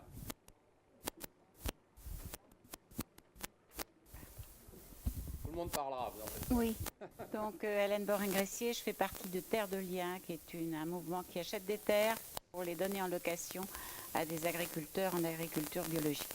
Alors moi, ce que je voudrais souligner, c'est qu'il y a un vrai souci environnemental au sens de la biodiversité. Il y a beaucoup de choses à dire. Je choisis celui-là. Moins 80% d'insectes en 30 ans, moins 30% d'oiseaux en 15 ans.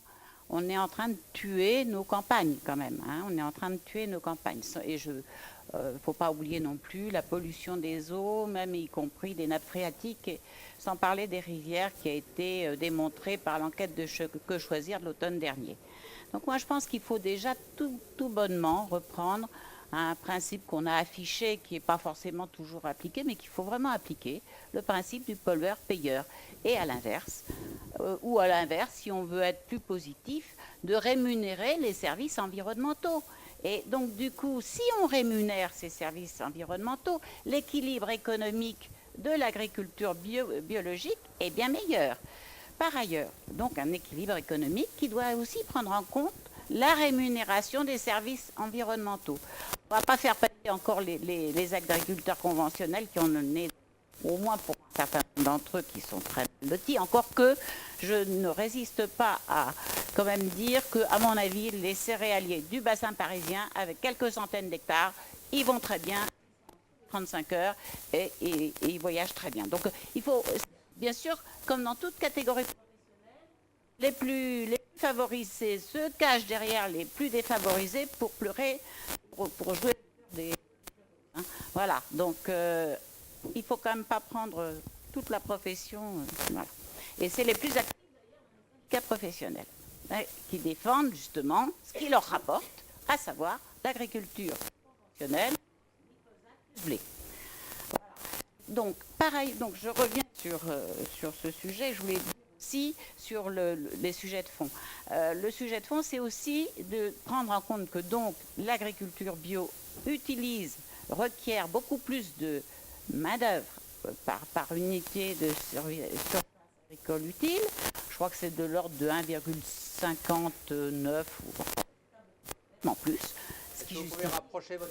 Ce qui justifie voilà, évidemment du coup le prix, parce qu'on paye la main-d'œuvre, il n'y a pas photo.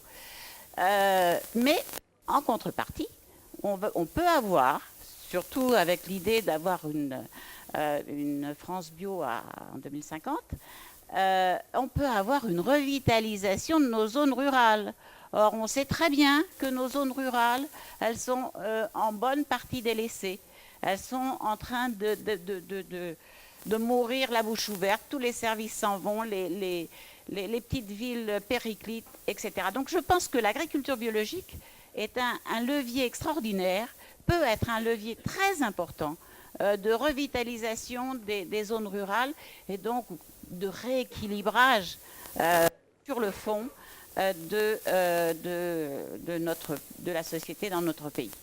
Je pense que c'est des aspects vraiment très importants. Donc, bien sûr, je suis tout à fait d'accord avec, par exemple, ce qui vient d'être dit par Bruno Rebel, bien évidemment. Donc, je pense que vraiment, c'est quelque chose où il faut il faut y aller, quoi, d'une certaine façon.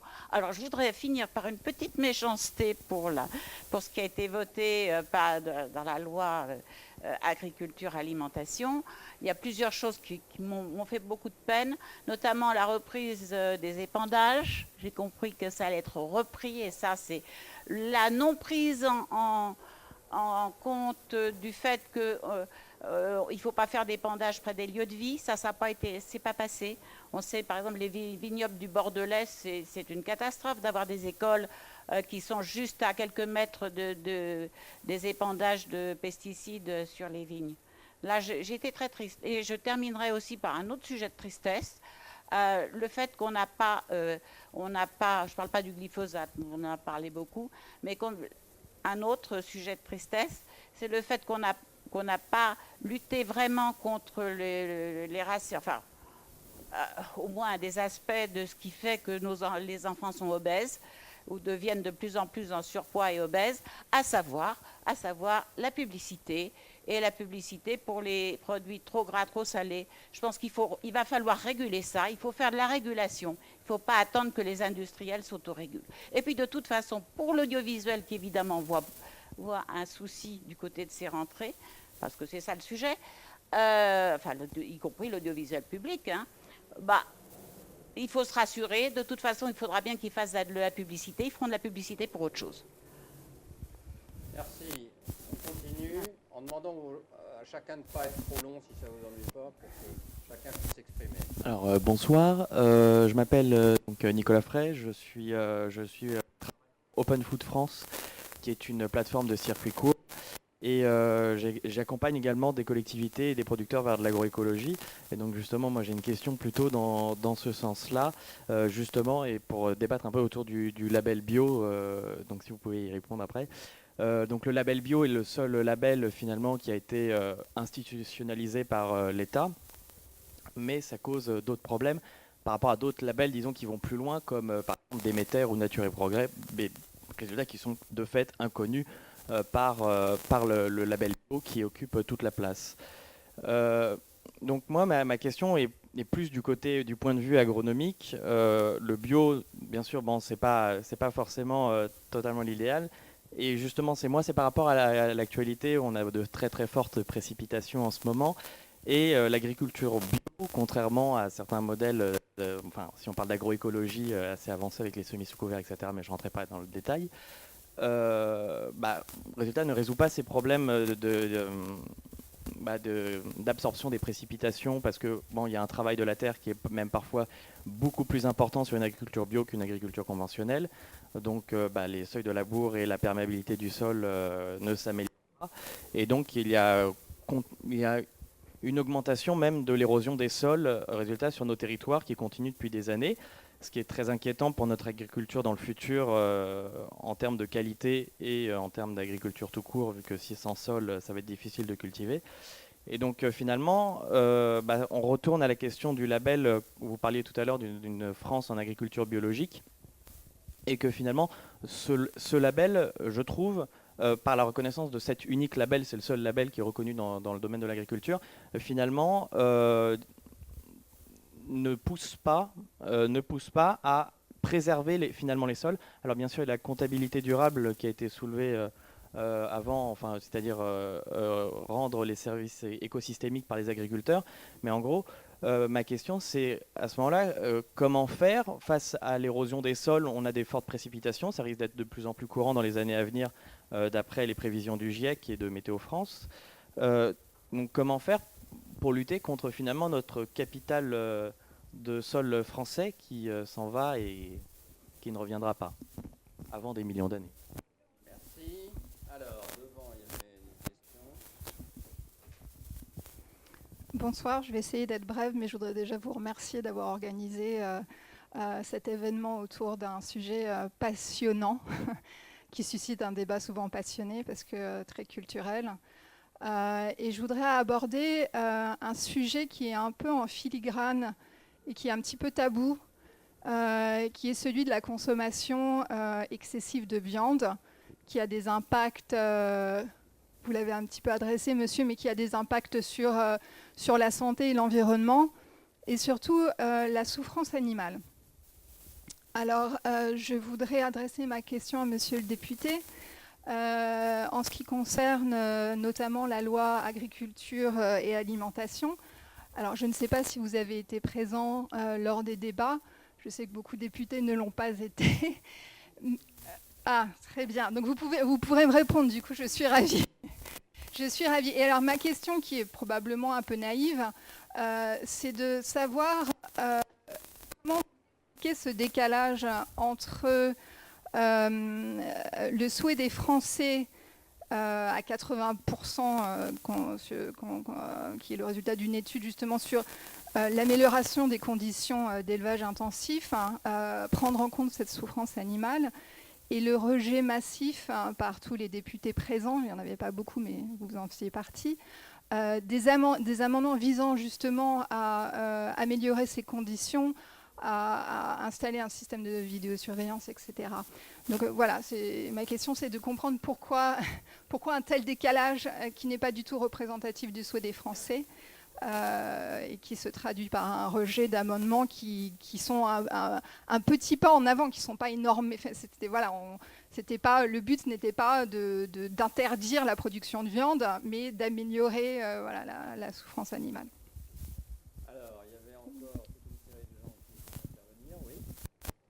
Oui, Catherine Lapierre. Simplement sur les politiques en France, la plupart du temps, elles reposent sur la confiance que les agriculteurs vont changer.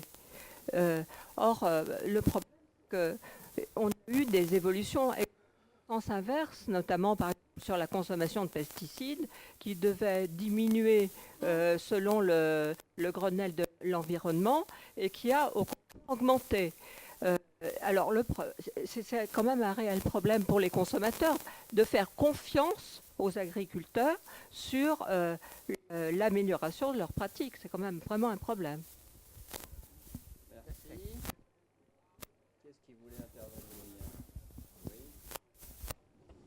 Bonjour, j'avais une question sur l'introduction. On a dit en tout début qu'on partageait tous l'objectif et la question c'était les moyens. Est-ce qu'on est sûr de partager l'objectif, notamment sur la consommation de viande en termes de politique publique? Je ne suis pas sûr que ce soit si clair que ça. Et après, il y a une deuxième question sur, on parlait tout à l'heure de la politique publique en France sur la nutrition, qui est très, très normative et qui est basée sur la responsabilisation des consommateurs. J'ai entendu parler il n'y a pas longtemps de quelque chose qui s'appelle le NUT, marketing d'intérêt général. Alors, est-ce que ce n'est pas un outil qui est aujourd'hui sous-utilisé en France dans les politiques publiques? Merci. Devant. Oui.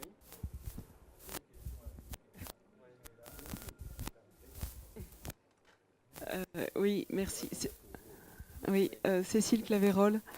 Oui, j'ai beaucoup de choses. J'avais une première question qui est la même que monsieur. C'était, vous avez commencé par ça, par dire qu'on partageait tous le même objectif. Et je ne suis pas sûre que la majorité des Français partagent ce même objectif.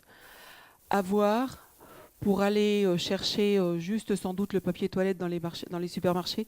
Mais quand je regarde ce qu'il y a dans les caddies, j'ai l'impression qu'on n'en est pas tous là. Il y a du déclaratif et il y a la réalité des achats. Les dernières études que j'ai en tête, c'était environ 10% d'alternatifs, on va dire, AMAP, marché, circuit court, etc. Donc je ne suis pas sûre qu'on partage tout ça. Qu'il y ait une prise de conscience massive réelle. Voilà. J'aimerais bien, mais... une autre réponse à monsieur sur... il est possible de faire bio et HVE.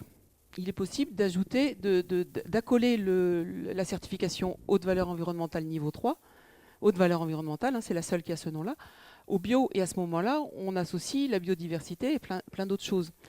Et pour avoir discuté récemment avec les gens de la FNAB, les agriculteurs en bio, ils sont assez favorables à ça parce qu'eux aussi ne sont pas toujours satisfaits du cahier des charges européen, quoi. Voilà. Dans la loi, il manque effectivement des choses. Quand on parle de la HVE en restauration collective, on est au niveau 2, écrit dans la loi aujourd'hui, et pas au niveau 3. Donc c'est pas la HVE, c'est la certification environnementale niveau 2. Donc c'est dommage de ne pas avoir cranté plus haut. On a effectivement oublié les zones non traitées, ce qui était les traitements à côté des riverains, etc. J'ai oublié de dire que j'étais à France Nature Environnement, donc je connais un peu le dossier. On a aussi zappé ou refusé l'étiquetage des produits, ce qui était notamment proposé en amendement dans la loi. Ah oui, non, la crainte qu'on a, c'est qu'il ne passe pas au Sénat. Oui, pardon. Oui. Excusez-moi. Voilà. L'étiquetage des produits qui, pour nous, est très important, puisque justement, étiquetage des produits sur les modes de production. Quand on dit, notamment pour un animal qu'il a été élevé à l'herbe, ça n'a quand même rien à voir avec un animal qui ne voit pas la couleur de l'herbe, notamment pour les herbivores en l'occurrence, etc. Et puis j'ai une question sur les circuits courts. J'ai du mal à voir comment on peut généraliser les circuits courts alors qu'on nous dit partout que 80% de la population habite dans les villes et notamment dans les grandes villes. Autant, moi qui habite à la campagne, c'est pas compliqué de faire du circuit court. Quand on est dans une ville comme Paris, Lyon ou Bordeaux, comment on fait du circuit court? Il y a quelques AMAP, il y a quelques trucs comme ça, mais comment on peut imaginer que la majorité d'une population d'une grande ville fasse du circuit court? Il y a une organisation. Puis alors, une autre question. La massification du changement, la question que Denis a posée au début, c'est bien une des inquiétudes des agriculteurs, notamment en bio. Il y a une évolution de la demande en produits bio. Est-ce que cette évolution, elle ne va pas profiter uniquement aux importations? Le temps qu'on organise notre production, nous, sur le territoire. En tout cas, cette question de la massification, comment on la gère pour qu'elle profite à aux producteurs français de nos territoires, et comment on l'organise pour que ça se fasse sur les territoires urbains. Vous comprenez ma question qui est double là-dessus. Merci. Donc je vais passer la parole, s'il n'y a pas de frustrés, à nos intervenants. Allez, une dernière. Deux dernières. Bonjour, Diane Doré. J'avais juste une petite précision d'abord. On a parlé de Yuka, qui était une application qui est en train d'augmenter fortement, qui permet d'avoir pas mal d'informations. Et il y a une nouvelle application qui va venir, qui permettra d'avoir une vision sur la traçabilité des modes de production, qui s'appelle Panji, qui était présenté ce matin, il y avait un colloque. Donc voilà, j'espère que ça va permettre assez vite d'avoir de la traçabilité sur les modes de production, les utilisations de pesticides, etc. etc. Après, ce que vous disiez est complètement vrai, comment on va... les critères, les gaz à effet de serre, la biodiversité, tout ça, c'est pas forcément... donne pas toujours le même... évaluation, mais bon, au moins on aura l'information, et donc je pense que le changement en provenance des consommateurs permettra de massifier plus rapidement, et c'était le deuxième partie de mon intervention en termes, et Madame faisait évoquer la massification du changement. C'est vrai que pour changer les modes de production, il y a quand même un problème de modèle économique quand même qu'il faut se poser. Les agriculteurs ont aujourd'hui quand même pas beaucoup de moyens, et deux, il y a quand même beaucoup de gens qui vivent de ce système-là, et changer ce système, voilà, nécessitera, et donc là, ça va pas être complètement simple, donc la voix du consommateur sera peut-être plus puissante. Merci. Donc il y avait une dernière question devant, de Didier. Oui, Didier Davidoff, une question très, très, très courte. Est-ce que l'un d'entre vous pense quelque chose des projets de viande cultivée qui, à mon sens, résout le problème environnemental, résout le problème de souffrance animale, donc ne résout pas le problème sanitaire, enfin déjà en résout 2 sur 3, mais est-ce que ça vous paraît réaliste à horizon de 10 ans, 20 ans? Merci. Je vais passer la parole, mais sauf si Madame la députée qui en a la chance veut s'exprimer, ce qui serait quand même intéressant pour nous tous. Merci. Je veux bien, bonsoir à toutes et à tous. Je vais peut-être redire 2-3 petites choses en disant, pour rebondir sur... Ah pardon, je suis Monique Limon, députée de l'Isère et députée de la majorité de La République En Marche. Et j'étais pour La République En Marche responsable de texte. Ça veut dire que j'ai coordonné un petit peu les débats et la lecture des amendements au titre de La République En Marche pour la loi agriculture-alimentation. Voilà. Donc nous n'étions pas toujours d'accord avec Guillaume, mais quand même sur beaucoup de choses, nous l'étions. Juste redire peut-être pour redire un petit peu comment... l'origine un petit peu de cette loi, c'est d'abord, le premier objectif, c'était de redonner effectivement du pouvoir d'achat aux agriculteurs et donc d'inverser la construction du prix pour leur permettre effectivement de gagner leur vie. Hein. C'était quand même ça le premier objectif.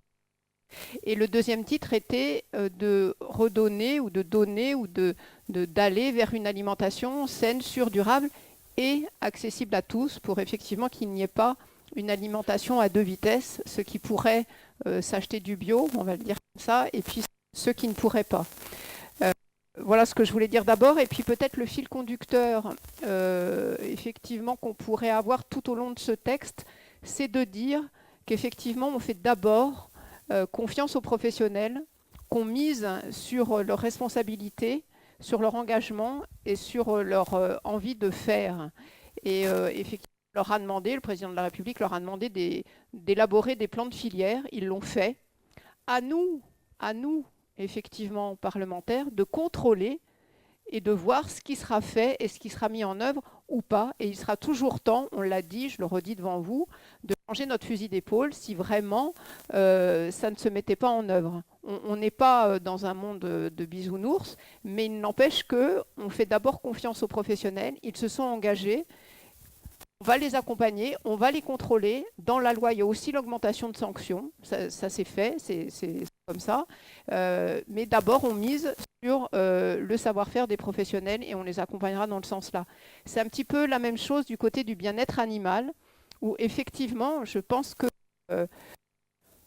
on mise là aussi sur l'accompagnement des professionnels et non pas sur des sanctions à tout crin, même s'il y en aura et même si elles ont été doublées au niveau financier.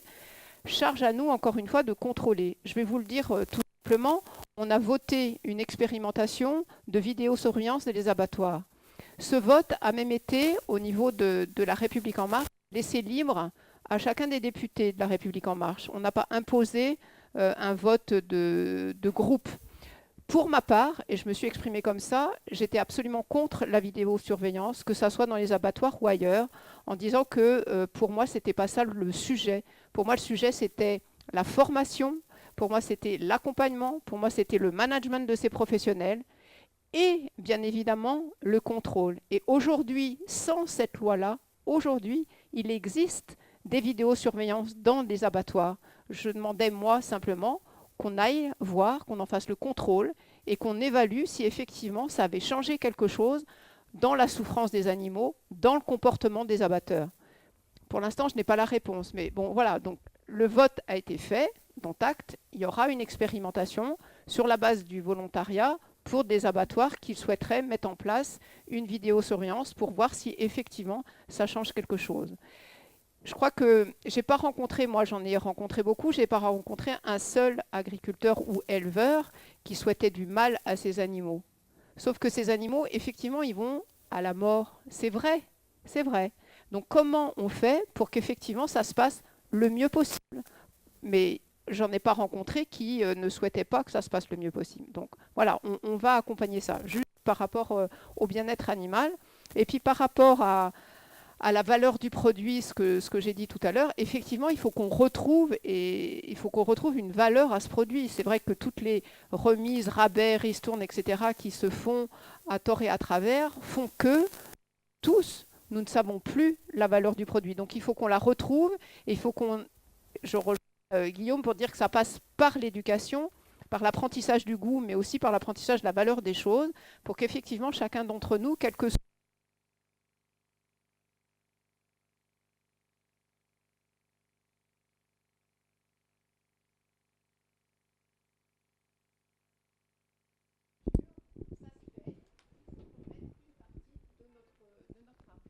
dans cette nourriture saine et durable. Voilà ce que je voulais dire juste un petit peu. Merci beaucoup. Merci. Donc je parle la parole à nos différents intervenants. Ils répondent aux questions qu'ils souhaitent, sachant que ensuite le débat peut avoir lieu en bilatéral. Alors, je suis tout à fait d'accord pour rebondir sur ce que vous venez de dire. On a atteint un minimum historique de la part de l'alimentation dans le budget des ménages.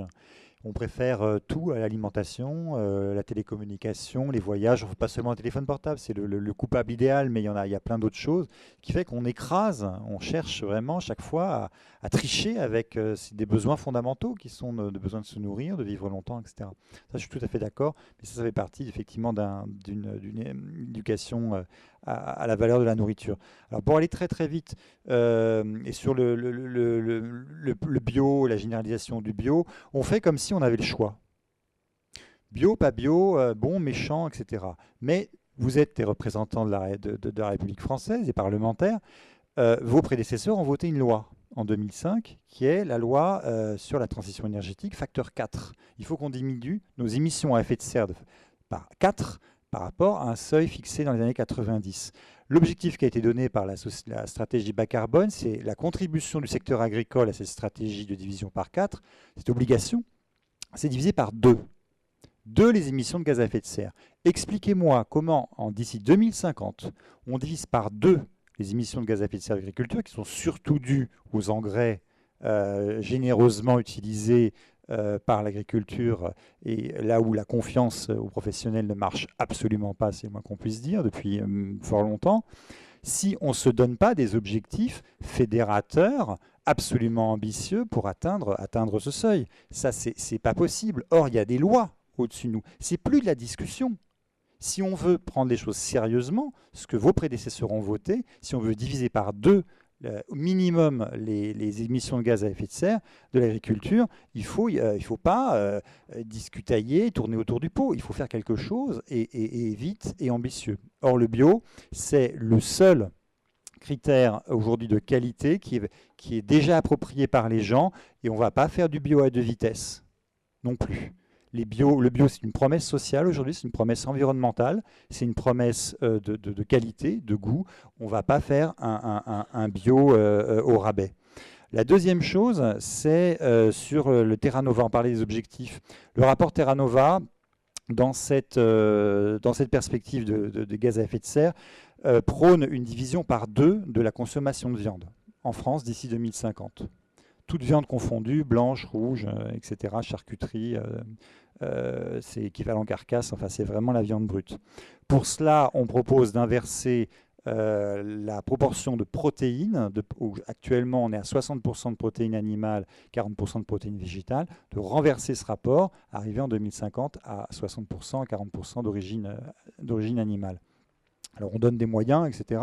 Mais ce que je veux dire, et je termine là, c'est qu'il y a véritablement une urgence, et en voulant faire la politique des petits pas, ou en faisant un peu trop confiance à des professionnels qui, de façon systémique, c'est pas qu'ils soient des méchants gens ou des systémiques, qui sont enfermés dans un système qui ne leur laisse pas le choix. On le voit bien avec le plan Ecophyto qui a un échec retentissant, et c'est pas rien. C'est devoir utiliser un tel montant, une telle quantité et ne pas pouvoir s'arrêter, c'est véritablement un signe, un symptôme d'une faillite de tout un système agricole. Qu'on ne puisse pas, ne serait-ce que stopper l'augmentation du recours à ces engrais, et qu'on soit les champions d'Europe à l'hectare de ces engrais azotés. Ça, c'est un vrai problème, et qui est en collision totale, en contradiction totale avec la loi de 2005 et avec la stratégie nationale bas carbone. Alors, donc moi, il y a une question justement sur comment mieux intégrer les associations de consommateurs. Et une question sur le nudge. Pour moi, les deux, justement, peuvent se rejoindre. Le nudge, parce que tout le monde ne le sait pas forcément, moi, c'est un des sujets sur lesquels je travaille, c'est une incitation douce en jouant, en fait, c'est une forme de manipulation, hein. C'est jouer sur les biais comportementaux pour faire en sorte que les gens prennent une décision plutôt qu'une autre, ce qui suppose qu'on sait ce qu'est la bonne solution pour eux. Donc, il y a des controverses éthiques autour de ça. Ceci dit, ça a fait ses preuves, et en plus, un des avantages, c'est que ça coûte très peu cher. Par exemple, le fait simplement de mettre les fruits à l'entrée des cafétérias, on a démontré que la consommation de fruits augmente au détriment justement des produits très gras et sucrés. Donc là, il y a sans doute des choses à faire, et notamment pour bien construire un nudge, la première chose, c'est d'intégrer les consommateurs, d'intégrer les différentes parties prenantes. Donc, à mon avis, là, justement, c'est une piste intéressante de solution. Jouer justement sur ces leviers-là, en intégrant les consommateurs eux-mêmes pour voir ce qui peut marcher ou pas, pour faire en sorte qu'après, on propose une architecture de choix qui favorise des comportements plus sains. Il y avait un point sur la publicité. Alors, je comprends toujours pas. Enfin, je comprends pas. Oui, je sais, c'est des questions de lobbying et d'argent derrière, mais c'est démontré, archi démontré que la publicité sur les produits gras et salés envers les enfants, elle encourage cette consommation-là et elle conduit à l'obésité. Donc, je comprends pas pourquoi on légifère pas. Mais enfin, je comprends pas. Je dis, il faudrait. Là, ça me paraît clair. Et le projet de viande cultivée, c'est vrai que c'est intéressant sur le plan de la souffrance animale et du problème écologique. Je pense quand même qu'il y a un problème fort de naturalité. C'est vraiment, ça fait un peu Frankenstein. Donc, je pense que l'acceptation, il y a un peu de travail dessus. Voilà.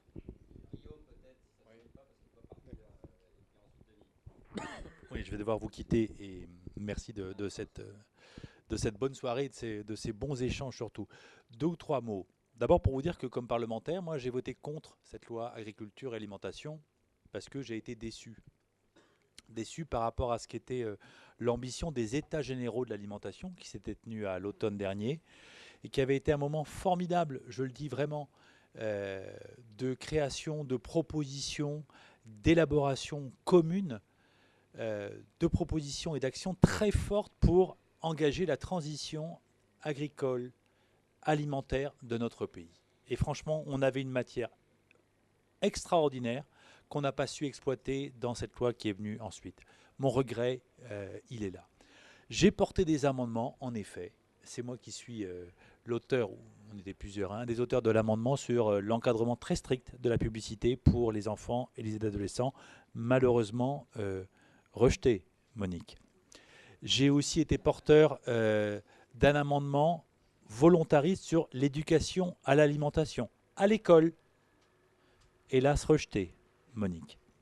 J'ai voté, non mais je le dis parce que voilà, on a des plages d'accord et heureusement, mais on a aussi des désaccords. Et un désaccord de fond, c'est que moi, avec l'expérience politique qui est la mienne maintenant, j'ai porté cette loi contre le gaspillage alimentaire. Si j'avais à l'époque écouté ceux qui me disaient « Ah, mais l'incitation suffira, vous savez, pour faire reculer le gaspillage. Il faut faire confiance aux acteurs. Vous verrez, ça marchera mieux. » Bien sûr, on sait bien que ça n'aurait pas marché et on n'aurait jamais eu cette loi. Et heureusement qu'on a fait cette loi contre le gaspillage alimentaire. On n'en a pas parlé ce soir, mais je vous assure que si les choses changent, et en particulier dans les consciences, dans les mentalités, c'est qu'à un moment donné, la loi, elle a fixé des règles. Et dans la loi que j'avais portée, l'interdiction de jeter de la nourriture consommable. Ça, on l'a inscrit dans la loi. De la même façon, moi j'ai regretté qu'on ne soit pas beaucoup plus allant, volontariste, sur la limitation des intrants et en particulier des pesticides. J'ai voté l'amendement pour l'interdiction du glyphosate. Pourquoi ? Parce que d'abord, c'était un engagement du président de la République. Je pense qu'il faut être clair là-dessus. Hein, il l'avait dit. Mettez-le dans la loi. 3+2. 3 ans, l'échéance 2000, c'était 20, plus 2 ans pour des dérogations possibles si on n'avait pas trouvé techniquement la solution. Mais au moins, on fixe une échéance. De la même façon, moi, j'avais voté pour l'interdiction des néonicotinoïdes lorsqu'on avait eu le débat, c'était la précédente législature, parce qu'il faut qu'on agisse là-dessus. Et il faut surtout que la société, à travers ses représentants élus, fixe des règles, se dise où on va. Et ce que je regrette, c'est que dans la loi, on ne sait pas où on va. On ne sait pas où on va. Si, il y a des dispositions, mais qui n'ont guère de cohérence entre elles. Je le dis, bon, ça c'est notre désaccord. Voilà. Bon. Toujours est-il que moi je souhaite que la population, les Français, maintiennent cette pression sur leurs élus, de telle sorte que y a une lecture au Sénat bientôt, on ne détricote pas ce qu'on a réussi à arracher dans cette loi. Bon, c'est pas un point final, mais c'est bien de le mettre dans la loi. Tu vois, sur le glyphosate, ça aurait été utile, je pense. Je pense, sur l'éducation, ça aurait été utile. Sur la publicité, ça aurait été très utile. On fixe des règles. On se donne une représentation collective de là où on veut aller. C'est ça aussi la fonction symbolique de la loi. Il ne faut pas penser que la loi, c'est uniquement de la technique. Non, en France, c'est autre chose. Parce qu'on a un pays profondément politique. Et donc, la loi, elle doit exprimer une vision de ce qu'on veut pour notre société, ce qu'on veut pour notre alimentation. Et moi, ce que je regrette aujourd'hui, et ce sera mon mot de conclusion, c'est qu'on n'ait pas une vraie politique de l'alimentation dans notre pays. Hein, on a tel ou tel aspect, mais on n'a pas de politique vraiment de l'alimentation. Et c'est ça qui nous manque, et je pense que c'est ça un des enjeux démocratiques qui est posé. En tout cas, moi, je veux y participer comme parlementaire, comme responsable politique, comme président du Conseil national de l'alimentation, et je le ferai avec tous ceux qui voudront bien avancer dans ce sens-là. Jérôme, merci beaucoup. Moi, je vais m'éclipser discrètement. Et puis, à bientôt pour tous ceux qui auront envie de continuer à travailler sur ces sujets. Bonne soirée à vous. Denis.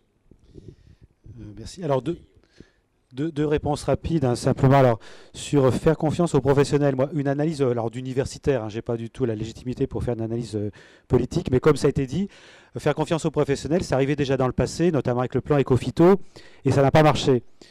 Donc j'espère qu'en tout cas, il y a une analyse de savoir pourquoi ça n'a pas marché et quels sont les moyens qu'on s'est donnés pour que maintenant ça marche. Parce qu'autrement, évidemment, je veux dire, il risque d'arriver la même chose. Donc là, je crois qu'il faut vraiment y faire une analyse du système. Et personnellement, enfin, je pense qu'on est un certain nombre quand même à considérer que le modèle économique, bon, ça a été dit, hein, c'est-à-dire que le modèle économique de l'agriculture, il est fondamental dans tout ça. C'est-à-dire que tant que l'agriculteur est rémunéré pour produire plus, forcément, je veux dire, il est pris à la gorge aussi. Donc de ce point de vue-là, c'est fondamental, hein, notamment la reconnaissance sur les services environnementaux, c'est quelque chose qui est très important pour qu'effectivement les objectifs soient remplis. Donc faire confiance, mais aussi avoir un modèle économique qui soit favorable justement à ce que effectivement les choses changent. Voilà. Et à part ça, alors une autre réponse sur la question de la viande artificielle. Il y a au-delà de la question culturelle, il y a la question de la qualité nutritionnelle. Donc là, j'aimerais bien savoir qu'est-ce qui se passe lorsqu'on consomme de la viande artificielle comme ça, de manière répétée. Et puis il y a la question surtout de l'analyse de cycle de vie. Quel est l'impact environnemental? Parce que moi, ça fait penser aux biocarburants produits à partir de microalgues. Vous savez, c'était aussi proposé comme révolutionnaire. Quand on commence à faire le bilan environnemental, en fait, c'est totalement délirant.